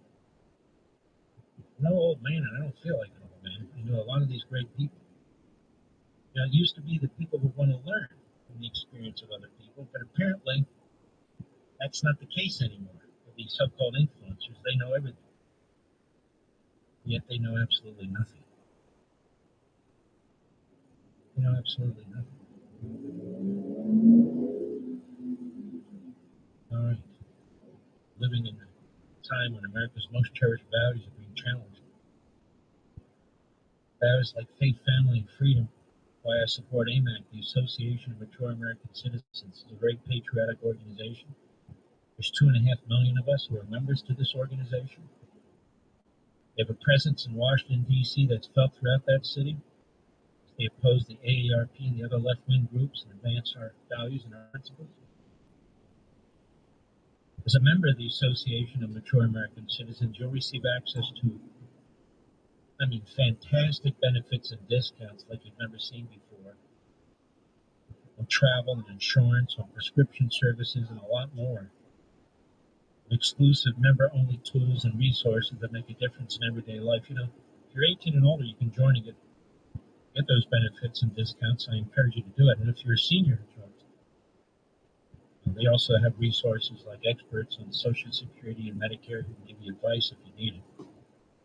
And one of my favorites is their magazine, the AMAC magazine, packed with meaningful content and columns and insightful interviews, updates you won't find anywhere else on issues and even products that you're going to find incredibly important and interesting. Right now, you can join for as little as $1.20 a month. $1.20 a month with a 5-year membership. That's an incredible value, folks. I'm encouraging you to jump in now and take advantage of those benefits and discounts, so don't wait.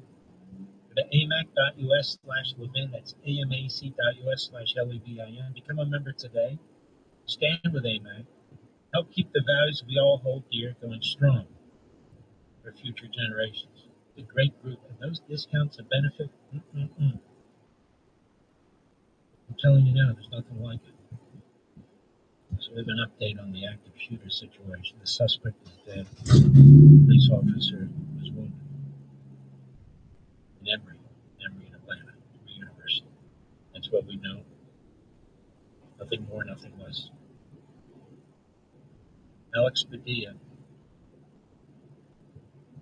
You know, I don't get bored with these people. I'm getting bored with him and the mayor of L.A., Karen Bass. Padilla is the senator from California, does absolutely nothing. These people are exhausting, aren't they? But I'm a big fan of Kristi Noem. I think she's doing an unbelievable job. She's doing a killer job. If she were liberal, taking the opposite positions in a liberal administration, the media would effectively be carrying her on their shoulders, parading her around as an unbelievable public servant. But here, of course, they trash her. But here she is. She's pounding away, and God bless her. Cut 3, go. Don Gay Silas, a 33-year-old illegal alien from Micronesia, has had 3 DUI convictions, and as well as convictions of criminal mischief, of wanton endangerment, and driving without a license. These individuals still be out on our streets today, committing crimes. Well, son of a bitch. I accidentally paid for it on my card. Our choice has been routinely over and over again to release these criminals back on the streets. The debate over so-called sanctuary policies has real consequences. It has consequences for our law enforcement officers, but also for the families that live here and the businesses that are just trying to provide for their community. Yeah. Who should be our responsibility? And over again, they're choosing criminals. Well said. We have our great ambassador, Israel, Mike Huckabee. Got a great staffer, David Milstein, when he stepped down. We're very proud of him. And he's on with Mark McCullum. Cut 6, Mr. Producer. Cut 6. Go. Are civilians, Palestinian civilians, being shot at these humanitarian sites where food is being distributed by the IDF? No, they are not being shot. There are all kinds of stories that they're just being massacred. The only time that has happened is when a large group overruns an Israeli position and they ignore verbal warnings, then they ignore shots fired in the air, and they ignore shots fired to the ground. But this idea that there is massive killing, I would only tell you it is, but when I asked the Gazans, here's what they told me. They said, yes, the people are getting killed going to the feeding sites, not the GHF sites. That has not been the case. But they do get killed, but they get killed by Hamas. And every single Gazan I spoke to told me that they had a family member that had been murdered by Hamas. These are the people that are supposed to be their government. Instead, they're their tormentors. And they're the ones who are responsible for the degradation. They're the ones who are responsible for the disastrous consequences of now 20. Well, no, I'll just get it from DoorDash. I need to remove my other cards from the Google wallet and just use my Samsung wallet for my own electronic wallet. Accidentally put it on my Discover card. I had the red card, the DoorDash card opened at first, but it failed the first time, and then it said hit this blue dot, and I hit the blue dot, and it fucking paid for it with my Discover card. I was like, fuck! I ain't got time to fuck with it.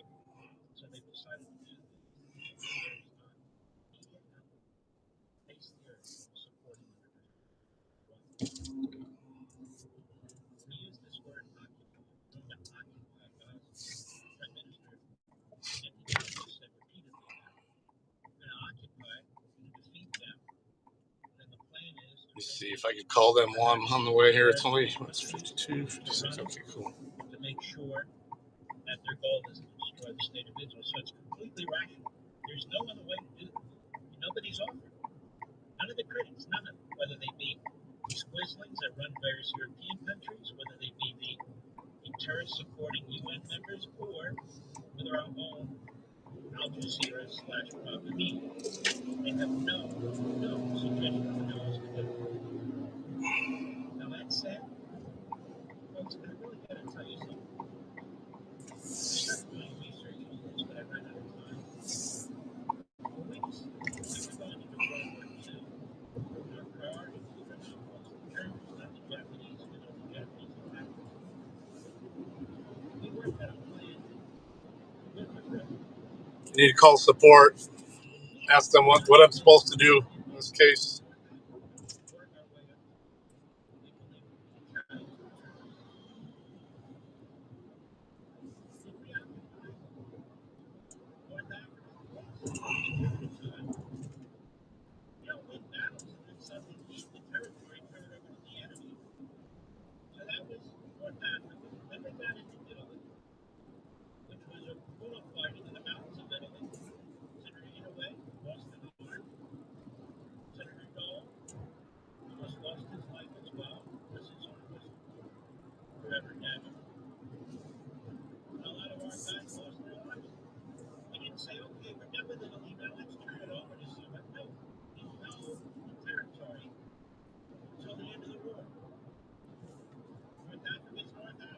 Italy is Italy now, so forth and so on.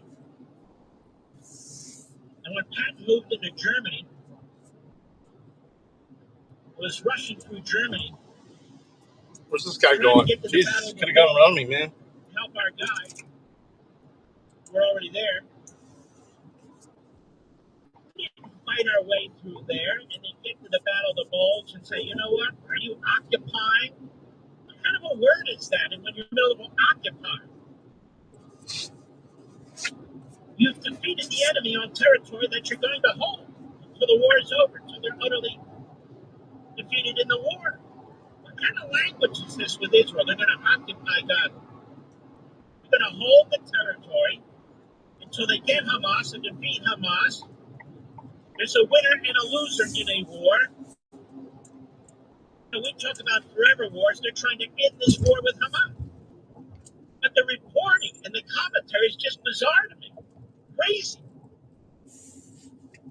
Now, it's been demonstrated over and over again. The Israelis are not shooting Palestinians who seek food. Hamas is. You literally have the Israeli army trying to feed the people of Palestine at the same time, in Gaza rather, the Palestinians, at the same time they're trying to defeat the people they elected, Hamas. You ever seen that any time in world history? Never. Never. But the attacks keep coming. From friend and foe alike. Except one man, Donald Trump. Because he... That's all fucking circles here. What the fuck, dude? It became obvious. There's like 4 of them in a row here. Suicide cult. No agreement was going to work. So Witkoff left. He's off to Russia and so forth. Trump's had enough. They keep asking Trump about it, and he says the Israelis got to do what they got to do. I want these people, to have food. Oh shit! The Israelis will decide what the Israelis need to do. Because he knows. Then we have reports. Lots of people in the country are opposed to what Netanyahu does. They're demonstrating. As I said on Fox when that question was raised to me, they're always demonstrating. This is the radical left in Israel, as we have a radical left here. It is the hate Israel, Israeli media, as we have the hate America, American media. Same thing. Except some of these groups are funded by Soros, believe it or not. Some of these groups are funded by USAID to do what they're doing. There have been reports on this. Hundreds of millions of dollars to try and take out Netanyahu and his government while they're fighting this war. That's never reported before. It's just amazing. I didn't realize you could set it to automatically pause as soon as the order is complete. Are you trying to defeat the individuals they elect? And then the highest of the highest muckety-mucks in Hamas, they're billionaires because they steal the money. Many of them are millionaires because they steal the money. By the way, the same thing with Abbas, the so-called Palestinian Authority. It's the same thing. His family is rich as hell. His friends are rich as hell. They run those territories like the mob. They divvy up the economy and divvy up industries to run. And then they have refugees. They keep a refugee camp there so the world can come and say, oh, the poor Palestinians. I already did, man. That last order, I put in the order and then I ran in and peed while they were cooking it. They with Raising Cane's, the order doesn't go in automatically. It starts when you have to order it according to the screen.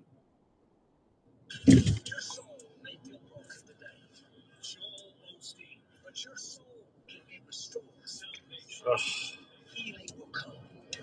I can't see shit.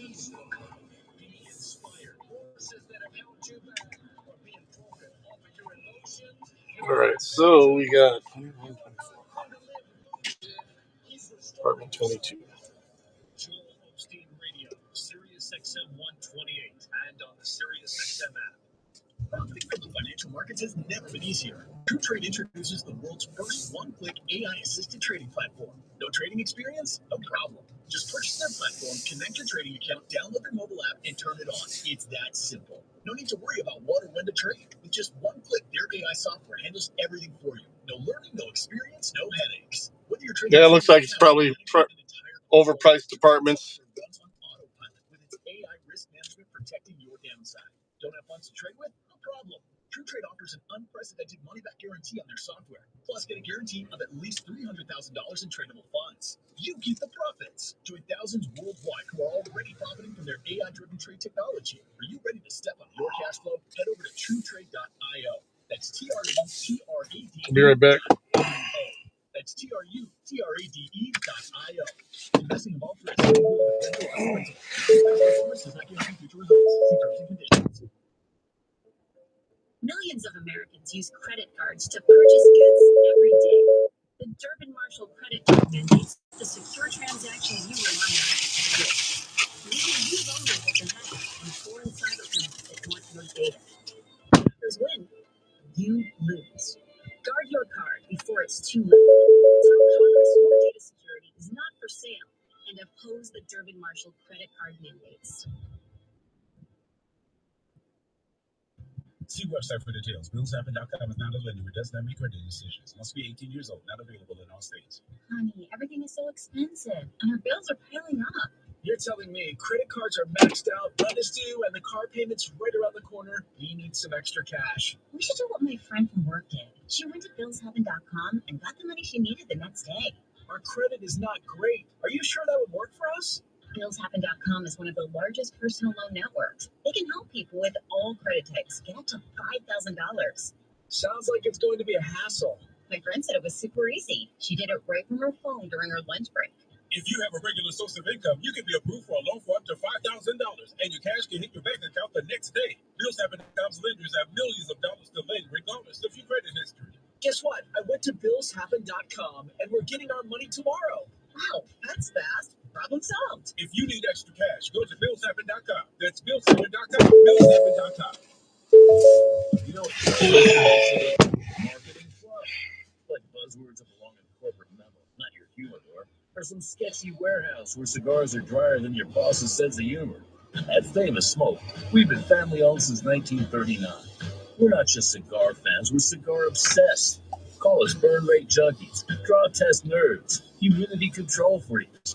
They're the kind of people who know the difference between a great cigar and a rolled up regret. That's why we offer thousands of premium brands of rare finds, stored just right, packed like treasure, and shipped fresher than a barbershop fade. Because when it comes to cigars, you want the real thing from real experts. Just smoke, no mirrors. Go to FamousSmoke.com. Use the code SMOKE for $20 off when you spend $99 or more. Skip the gimmicks and light up something legendary. From the crew that's been selling cigars long before pound signs turned into hashtags. FamousSmoke.com. Code SMOKE. FamousSmoke.com. Moral orders. Choice. We are Sirius XM Patriot. Channel 125. Conservative principles live here.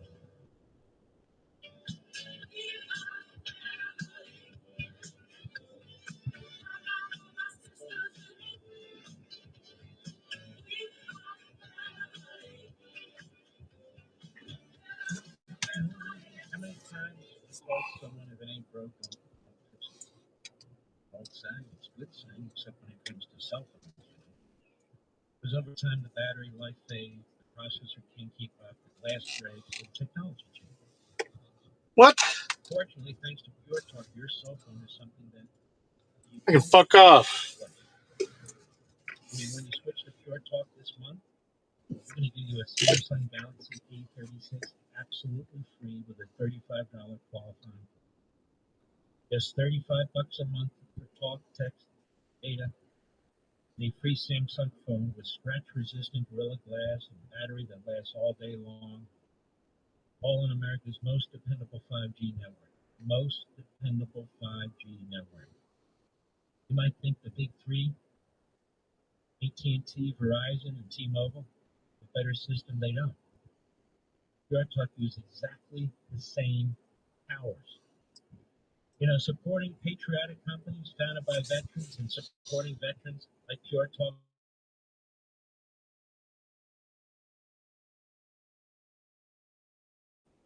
They get to hire more Americans and support more veterans because that's what they do. They're always going to treat you with respect. They were started, remember, to take on the big three and give you a better price, and that's exactly.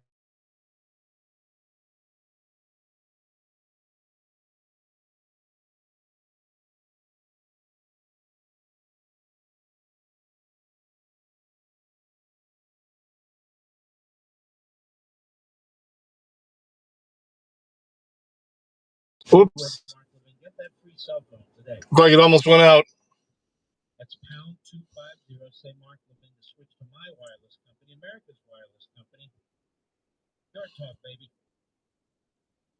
At B Rank. Love our Pure Talk. Washington Free Beacon.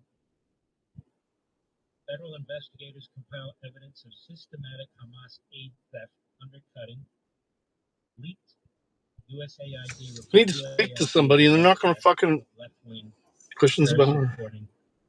I have to be in the active order when I ask this question. I shouldn't have fucking completed it. Terrorists in UN facilities. This is what these rebels are up against. Adam Credo, the chief oversight body responsible for tracking American foreign assistance. I'll just do it at the end of this dash, I guess. That's nuts. Including by placing tariff operatives in the UN facilities. Conducting I'm back. Investigations into the issue of undercutting a recently leaked. Just trying to get a hold of support, and support's basically saying there's nothing we can do about it right now. Investigations center on occasions in which Hamas commandeered UN aid trucks and embedded terrorist operatives in UN agencies or UN facilities. They'll probably just add it to my check, but still fucked up. Senior U.S. officials and congressional staff. Let's see if I can get this game going now.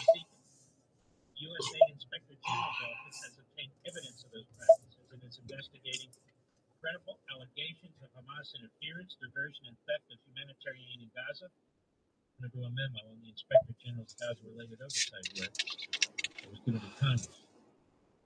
Though the Trump administration dissolved USAID itself earlier this year, USAID's Inspector General's office, Dr. Pepper's good. Congress established in 1980 to provide oversight of U.S. foreign aid programs, and that office remains in place. Investigators probe diversion, fraud, product substitution, and so forth and so on. Well, I can't see the names of the fucking games. It doesn't show. Oh, there it goes. Get that call on that change up low and away like that, and then he comes back in with a. This game wasn't supposed to start till 10. Absolutely. You don't want to worry about it as a hitter. You can't let it. You got to turn the page and get on the next pitch, but it doesn't affect that. It does affect that bat. The 0-2. Carpenter down on 3 pitches, 3 changeups. Swung at the last 2, and for Hendricks, that's his 4th strikeout against Carpenter for the 2nd time today. And that's vintage Kyle Hendricks right there.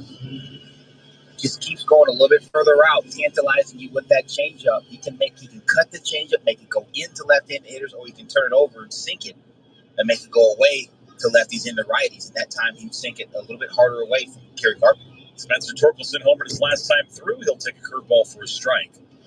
11 seasons pitching with the Chicago Cubs, helped pitch them to a world title in 2016. His first year out in Anaheim. And when he was going through the free agent process, the one thing he wanted to do was get back home as Torkelson pops this one up into shallow right. Idell coming in, long run for it. He gets there, he makes the catch, and the Tigers go in order. We've played 3 innings here at Comerica Park, and the Tigers have a 3-1 lead on the Angels here on the Detroit Tigers Radio Network, presented by Meyer. At Comerica Bank, we're creating opportunity Well, for Screwball small gave up a run. businesses to make it big. Big like hearing The gray one does once in a while, I guess. For free, or getting free sports tickets to entertain a client. Comerica Bank brings big perks like these and more to every small business customer. Kind of want to get out of this area. Opportunity happens here. Visit comerica.com/prosper. Member FDIC Equal Opportunity Lender. Offers available to Comerica small business customers only. Terms apply. At Comerica Bank, we're all about helping small businesses grow with the right tools. We call the wife. I tried to snipe an order to her. What we do for Solutions Pal, helping hundreds of businesses grow with expert marketing.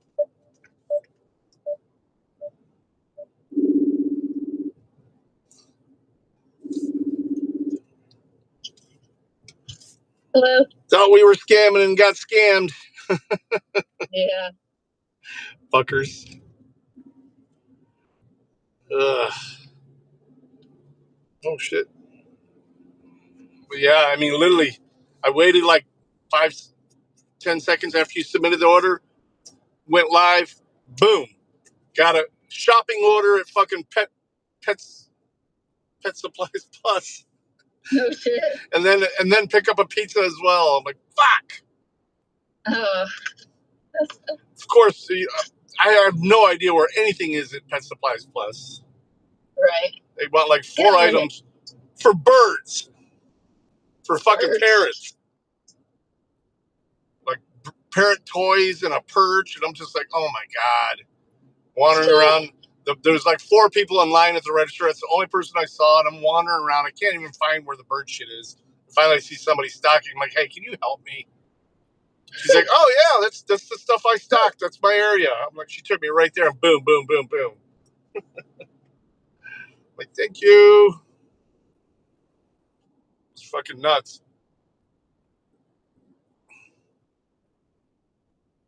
But yeah, and then I had a pizza, and then then I had to pee. And I went to end, complete a call and then instantly go to pause so I could stop and pee somewhere. Yeah. And as I hit pause, boom, an order came through, and then it put me down as like declining it. So I got a gig on that. Oh, jeez. So I, force closed the app, opened it back up. I'm active. Boom, there's an offer from to Raising Cane's. I'm like, fuck, I gotta pee. So I accepted that. I'm like, fine, I'll just pee while I'm waiting for the order, Yeah. So I go in. She's like, there's nobody in line. So I'm like, she's like, who's the order for? And I'm like, scroll down and I said the name. She's like, well, I'm not seeing it yet. Maybe they're still cool, making it. I said, cool. I'll go back and pee. Go pee. Come back up to the counter. She's like, let me see the order. And I look at it, and I'm supposed to place the order while I'm there. Oh, oops. So I'm like, well, this is what they want. So I go through the order, boom, boom, boom. And at Raising Cane's, you have to use the virtual card, the digital credit card. Yeah. So it's in my fucking Google Wallet. I swipe over to it, go to do it, and it fails the first time. And then this thing pops up, says, put this blue dot by it, blah, blah, blah. So I do that,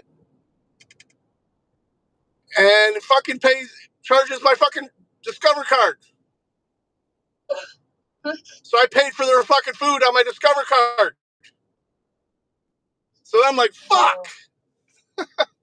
So I'm like, well, I'm not going to, I'm already like pushing it for time on the, the delivery times. I'm like, well, I'll just fucking, once I'm done with the order, I'll call support. I did discover too, though, while you're in an order, you can go into the settings and say, as soon as this order is complete, pause. And you don't have to hurry up and try and do it. So figured that out. So I did that because I was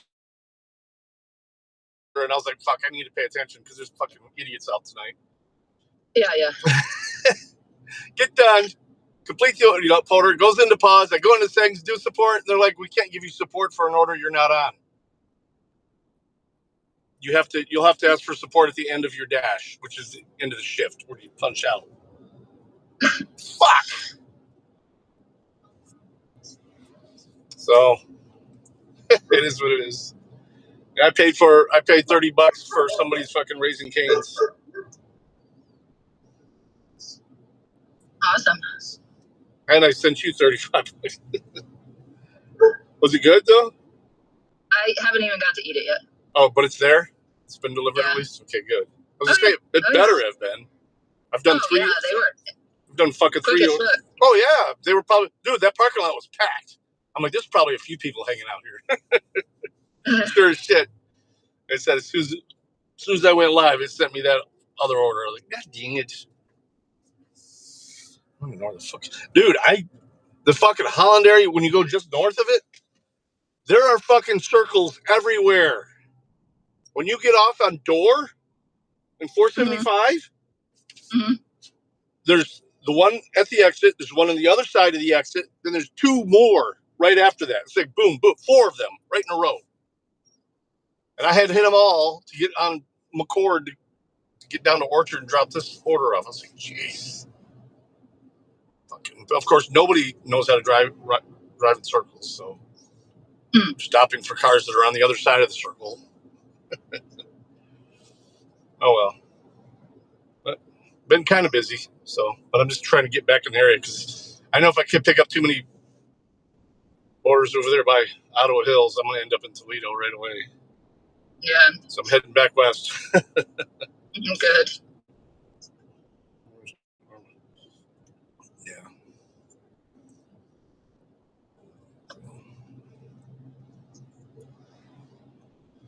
Heading back west. I might even get like halfway to the airport and then go live and see if I can pick up something in Swanton. Yeah. Because those are usually decently paying orders. But if I don't, I'll just work my way back. But yeah, I just want to tell you my adventure. I just bought someone's order by accident, and then the support was like, "Oh no, we can't help you if you're not on the order still." I'm like, well, I completed it on time. I'm paused. Can I speak to a human, please? Right. No, it's all chat. The only time I've spoken to a human is when I had that, the issue with the pay. But there's so many options that aren't available when you're not on an order, or it isn't about pay. It seems like you can get into it with them about pay, but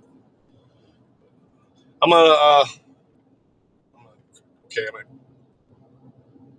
Christy in Angola, so we're about I'm gonna cut down to airport, take the back way. 475 is fucked up. Fucking cops everywhere.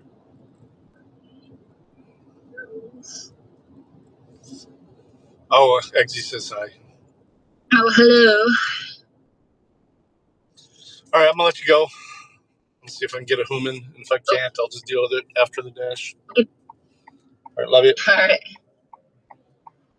Love you. Bye. Bye. Website design, and Google Ads Management. Let them help you stand out and get results. Visit solutionspal.com today. Grow your small business with free advertising and more at comerica.com/prosper. Member FDIC, equal opportunity lender. Man, this Ford Escape is sweet. Smooth ride, killer tech. It's like driving a game winner. See, that's because I got it from my local Ford dealer. Deal of the season, kid. Seriously? Yeah. How'd you pull that off? Well, simple. Next time you're there, look them in the eye and say, Big Al sent you. What do I get, the Big Al discount or something? Better than that, you get treated like a legend. Well then, mind if we swing by our neighborhood Michigan Ford dealer right now? Now you're talking. Let's go. Michigan's corn farmers innovate every year to protect our environment while providing food, fuel, and fiber. Find out more at micorn.org.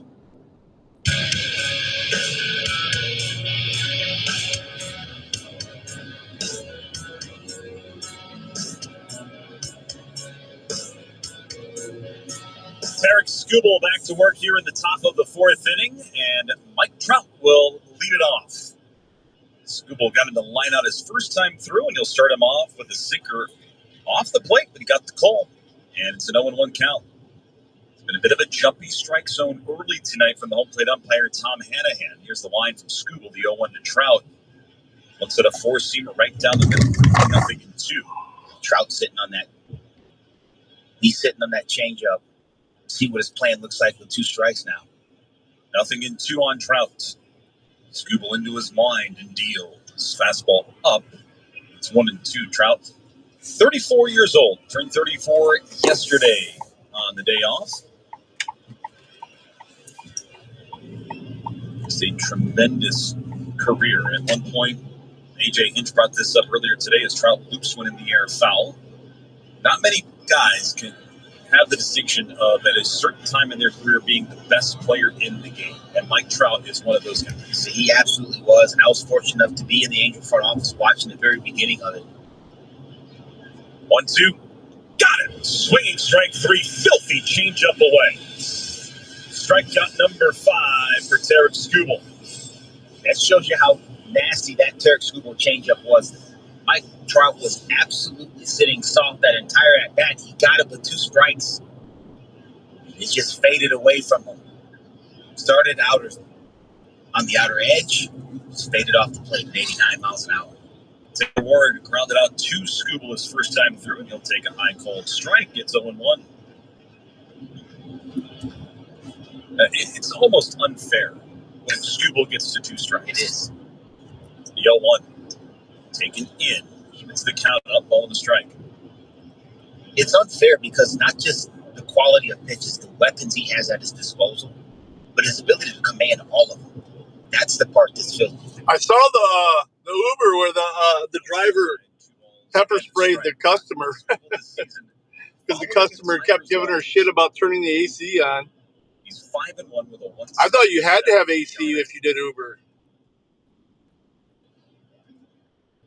2-1 on Ward. Taken, called strike on a slider. It's 2-2, and that's exactly what you want out of an ace. Yeah. Things quite aren't going the way you planned. Throw the ace on the mound and look at those numbers. 2-2. Down on a change, runs it full. I mean, the definition, you want to go old school, the definition of a pure ace is a guy who stops streaks. Whatever streak they're on, it stops when he goes to the mound. Terry Skubal has been every bit of that the last couple of years for this Tiger team. Coming off a win against a very tough Phillies team his last time out. Here's the payoff to Ward. He swings, fouls it back. Struck out 10 in that last start against Philadelphia.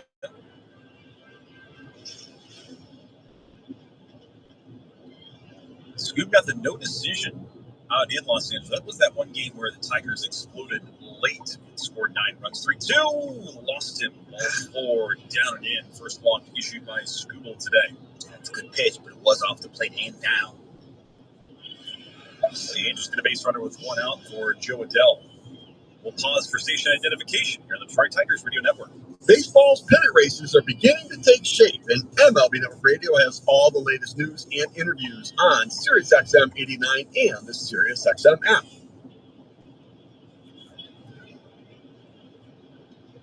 Joe Adell flushes the bat, fouls it away, and it's an 0-1 count.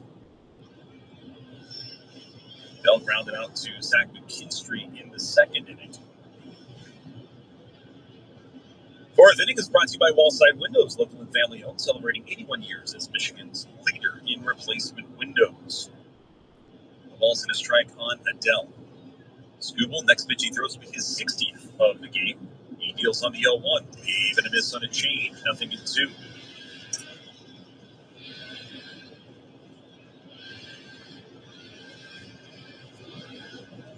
Infield plays for 2 up the middle with Labor Torres shaded towards second with a right-handed batter in the box.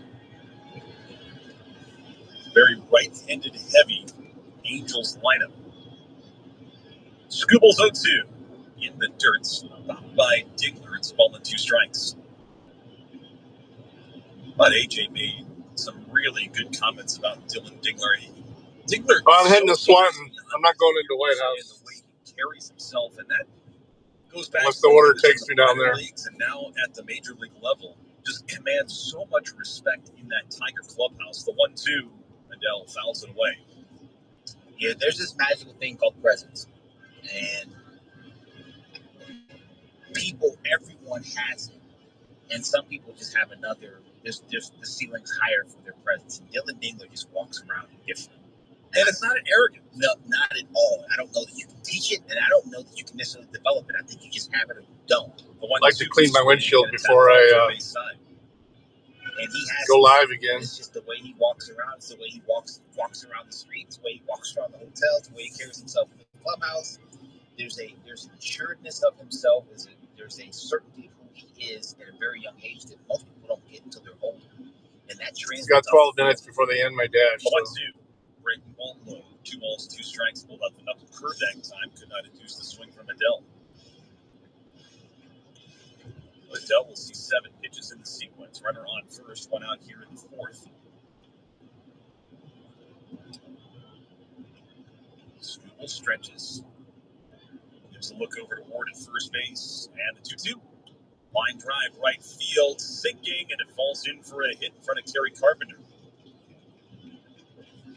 Adell, a little inside-out swing that time on a 4-seamer down the middle at 9. Out of bugs. I actually washed the car earlier. On with 1 away for Luis Rengifo. Yeah, that was a fastball right down the middle, like you described, partner. 99 miles an hour. Adell didn't get all of it, but got enough of it to fight it off into right field. And Digler's going to go out to the mound to have a chat with Terry Scoobel. Well, all season long, 1-800-CALL SAM brings you each replay under review. When you need the right call, make it 1-800-CALL-SAM. But back to Digler, one of my favorite Digler stories was when he was at AA in 2023. The team had just a really bad month of April, and it was almost like overnight when Digler came off the injured list and got back in the line of the pitching staff, they got better. The team as a whole got better. And that's what Dylan Digler, the dynamic that he brings to the catching position. And for a young guy, he has commanded the respect of this entire pitching staff as Rengifo takes the ball low. And that's a big deal. Just thinking about You feel like Dylan Dingler's been here 7-8 years, right? He's basically only been here a calendar year. It's probably creeping up to right in a year of service time right now, and only assumed the number starting catching role at the beginning of this year. So, for him to be in that position right now. All right. Let me watch the windshield, and then we'll get going. It's really saying something, and it's telling you a lot about who he is as a human, but also who he is as a leader on this field. Almost strike on Rengifo. Ward at second, Adele at first. Scoobles 1-1. This one golfed out to left. Riley Green moving towards the line. Shaded that way. He'll make the catch. 2 down. And the other thing about Dylan Dingler, he's about to get that dad strength. As if he needed to be any bigger and stronger than he is. He told me a few weeks ago that he and his wife Alyssa are expecting their first child, and it was one of those where he was so excited to tell me. I've known him for a number of years now, and then he paused. He goes, "Oh, by the way, we're taking pictures this weekend up north." I said, "Dingler, don't worry about it. I'm not going to say a word until you post it on Instagram." First pitch is up and in on Logan O'Hoppe, who doubled home a run in the second inning, but could not be happier for Dylan. And now they're going to start their young family, and he is going to be firmly planted here at Comerica Park for a long time if he keeps doing what he's doing. Absolutely. Ball and no strikes on O'Hoppe. Scoobles 1-0. Swing and a miss. Back pick down to second. Got him. Oh, my cue. Dylan Dingler throws behind Taylor Ward and guns him out. We go to the bottom of the fourth inning. It's the Tigers 3 and the Angels 1 here on the home of Detroit Tigers baseball presented by Meyer. On No Shoes Radio, it's always summertime. This is Kenny, and welcome to my world. You're going to hear moments on the beach. Great night in Las Vegas. Had so much fun. Live moments on stage. And in the islands. I love the sound of this island when it's raining. Kenny Chesney's No Shoes Radio, Channel 59, and at home with SiriusXM on your phone, computer, Alexa, TV, or other internet-connected devices. The basketball season never ends on Sirius XM NBA Radio. Now we're joined by the newest owners of the Minnesota Timberwolves, Alex Rodriguez. We love KG. People often ask, how do you bridge the relationship? Well, we don't have to bridge anything. We've always had a really good relationship with Kevin. I've been a huge admirer of his. He was number one pick in 1995. I was the number one pick in 93. Look, he's our Babe Ruth. Your year-round home for hoops is Sirius XM NBA Radio, Channel 86, and the Sirius XM app. It's Mad Dog Unleashed with Christopher Mad Dog Russo. Hear the passion. Be aggressive. Get something done. Hear the knowledge. The game, folks, is about two plays. And that's what it comes down to. Hear the personality. I'm going to start here in an angry mood. Get somebody on the radio. That has made him a sports talk legend. Does that make any sense to you? Sounds crazy. It's Mad Dog Unleashed with Christopher Russo. Weekdays 3 p.m. Eastern on Mad Dog Sports Radio, Channel 82, or anytime on the Sirius XM app. 24/7, 365 coverage of all things NASCAR. All things NASCAR happens exclusively on Sirius XM NASCAR Radio, Channel 90 in Vegas.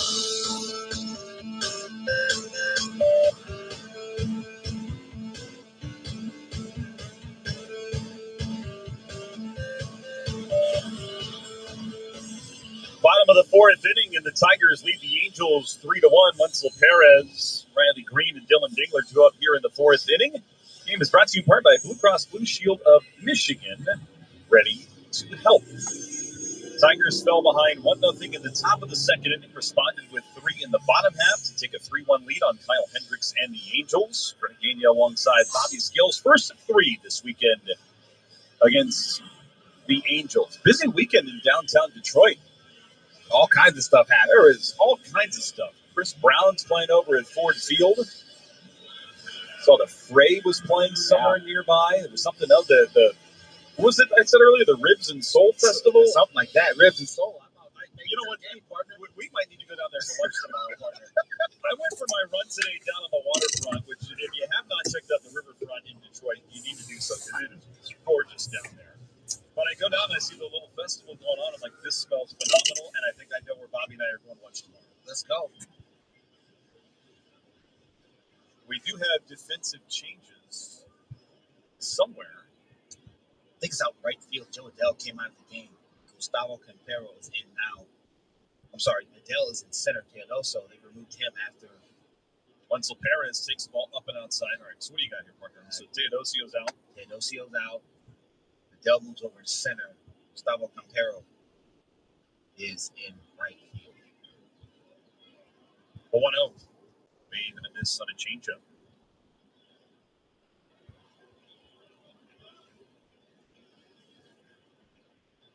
Teodosio made that fine play, robbing Gleyber Torres of extra bases, but the back of his head hitting the outfield wall as that pitch is grounded up the line. First picked by Shotwell. They'll take it to bag, and Perez retired for out number 1.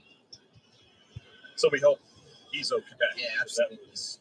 That was a scary play. Unbelievable catch, but he hit the wall.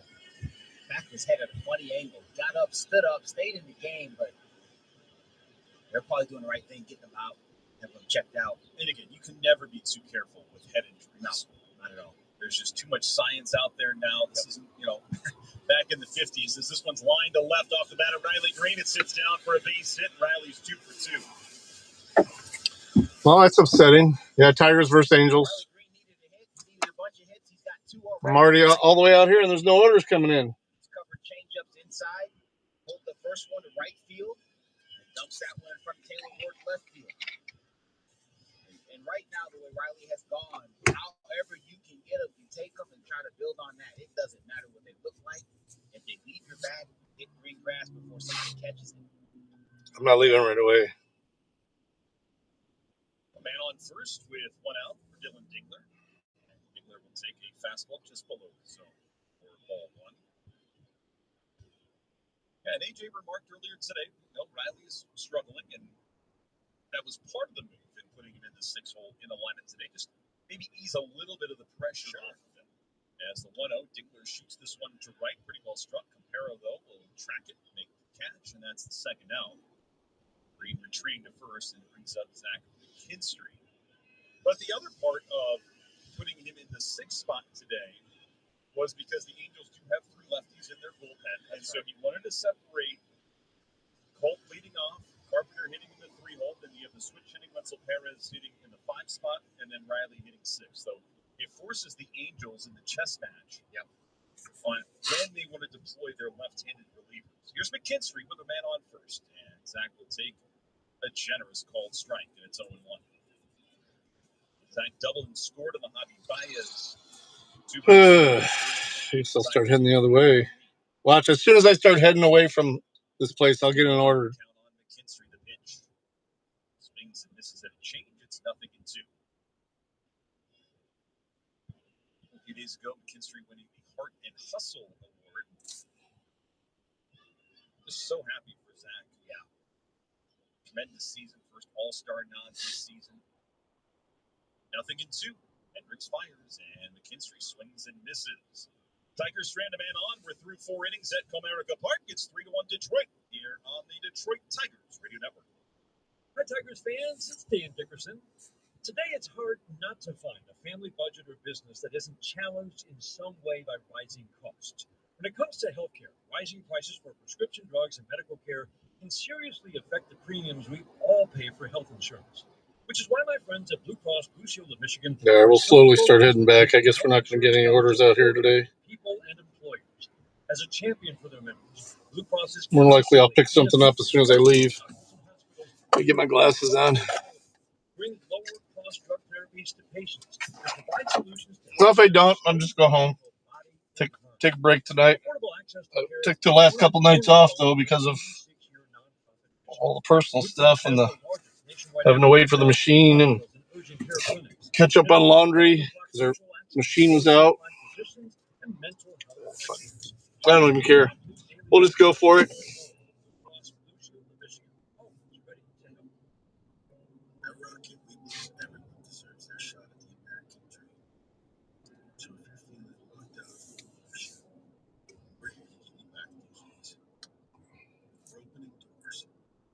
Breaking down walls, and doing everything we can to turn renters into owners.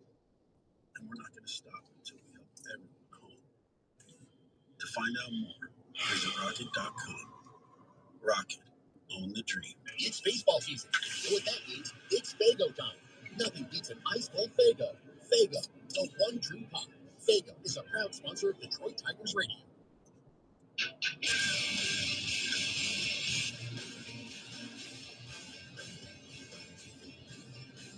Look, I'll even work in the hood for a bit tonight, I guess.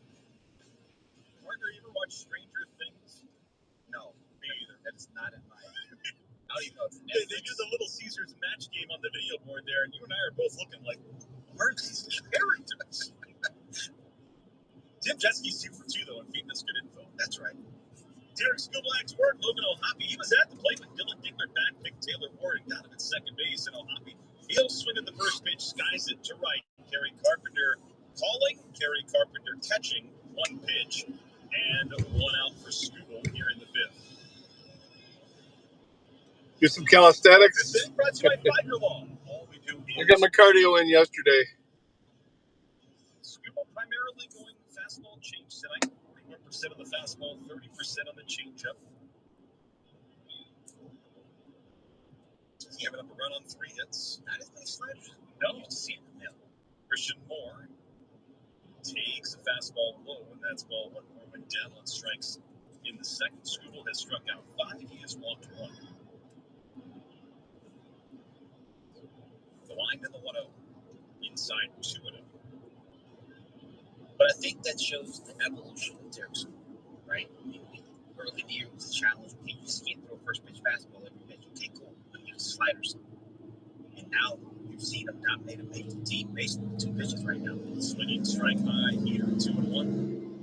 That's the constant adjustment. As good as he's been, and as good as his raw stuff is, you still have to make adjustments all throughout the year. Sometimes my doctor would probably agree with you there, Missing Remote. Off to the first base side. Evens it up, 2 balls and 2 strikes. Oh, that's the other element. I'm surprised that that restaurant there shut down. That's been open since I moved to Ohio, or Toledo area. Was Tarek's personal catcher. I know they had a hard time during Burger King. And those two on the same page. 2-2. This is low. It's a full. And it just takes time. It was, it wasn't a struggle early, but I think as the year has gone on and Dylan has caught him more, you're just even further, more and more on the same page. And he lost the ball 4 up and away on a changeup that leaked outside. Skubal wants his second of the year. Nada. Took a very annoying walk over the mound before Dylan Dickler was able to deliver that ball back to him. He does not like walking. It really bothers him. And now Gustavo Campero with his first at-bat of the night. And he'll take a ball in. Bryce Teodosio finishes his day 0 for 1 left ball game.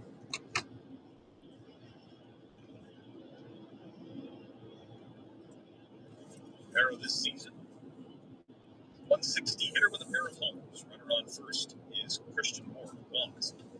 Pitches up, and it goes 2-0 on Campero.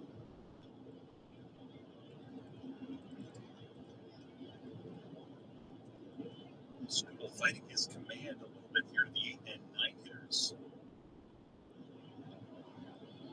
Shortly to first for Moore. He's not attempted a stolen base. The 2-0 is taken for a strike. Quite frankly, after seeing the Dylan Dickler were to get Taylor Ward, everybody might be second-guessing taking off for second base. Dickler has thrown out 19 unattempted stolen bases this season. Skubal holds 2-1 in the dirt. Falls behind Campero with 3 balls and a strike. And no disrespect to Campero, but you walk Christian Moore, who's in the 8th spot, then you get the 9th spot. A guy who just got into the game because of an injury to Teodosio. And Skubal wants to go right after him, but he can't find the zone right now. 3 balls and a strike. 9 hitter at the plate. Runner on first. Skubal delivers 3-1. This one golfed deep left, going back is green, and it's gone, and we are tied at 3-3. Damn. My goodness, Gustavo Campero took a high fastball and sailed it. Well, we're invited to go to the Tiger game tomorrow, actually, but I don't know if I want to spend the money. behind people, even with the stuff. Yeah, it does seem quiet for a Friday. I'm surprised as well. He geared up for it and got that top hand to a fastball at 96 miles an hour. I am pretty surprised myself. So 3-3 ball game now here in the fifth inning. Zach Neto, as the card flips to the top, he has gone down on strikes twice. And that is an angry slider from Scootle. It's a swinging strike, and it's 0-1 on Neto. Some action beginning in that Tiger bullpen. 0-1.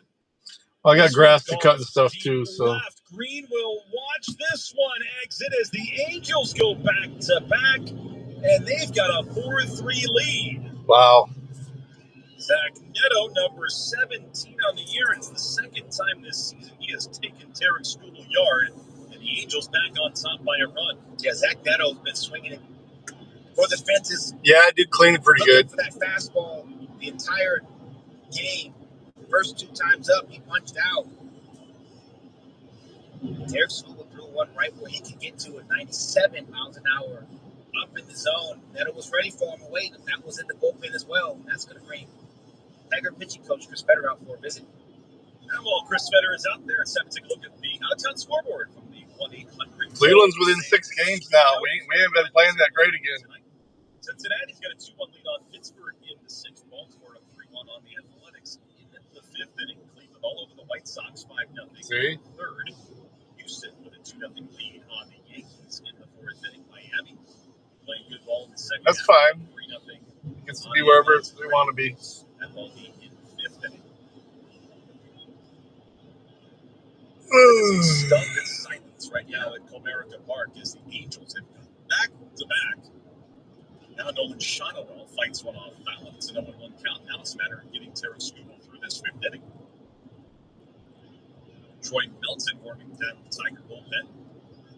Made his first appearance in relief the other day against the Twins, the 0-1. Swing and a tap foul at first base side. 0-2 on Nolan Shonowell. Today Shonowell has one left, rounded to third. First time Scootle has allowed 2 home runs in an inning since 2022. The 0-2. Always force him over here by going to premium only. You know, he was so visibly annoyed at Walton Christian more. I just think it affected him the next couple of at-bats. The command wasn't there, and he just let pitches overplay. There's a swinging strike 3 on a changeup as he gets Shonowell. Scootle strikes out his 6th of the game. 2 down for Mike Trout. He got back on track right here. It's a good change with Shonowell. This is it. Presently, I have three people watching on YouTube and 2 on. Down and away, Shonowell. Trout 0 for 2 has lined out and struck out. He will take a cold strike. Trout came into the game riding a 6-game hitting streak. Hit a 3-run home run against the Tampa Bay Rays on Wednesday, the 0-1. Changeup outside edge. He's going to have to come over to Rumble because I'm going to go to Rumble, the premium exclusive.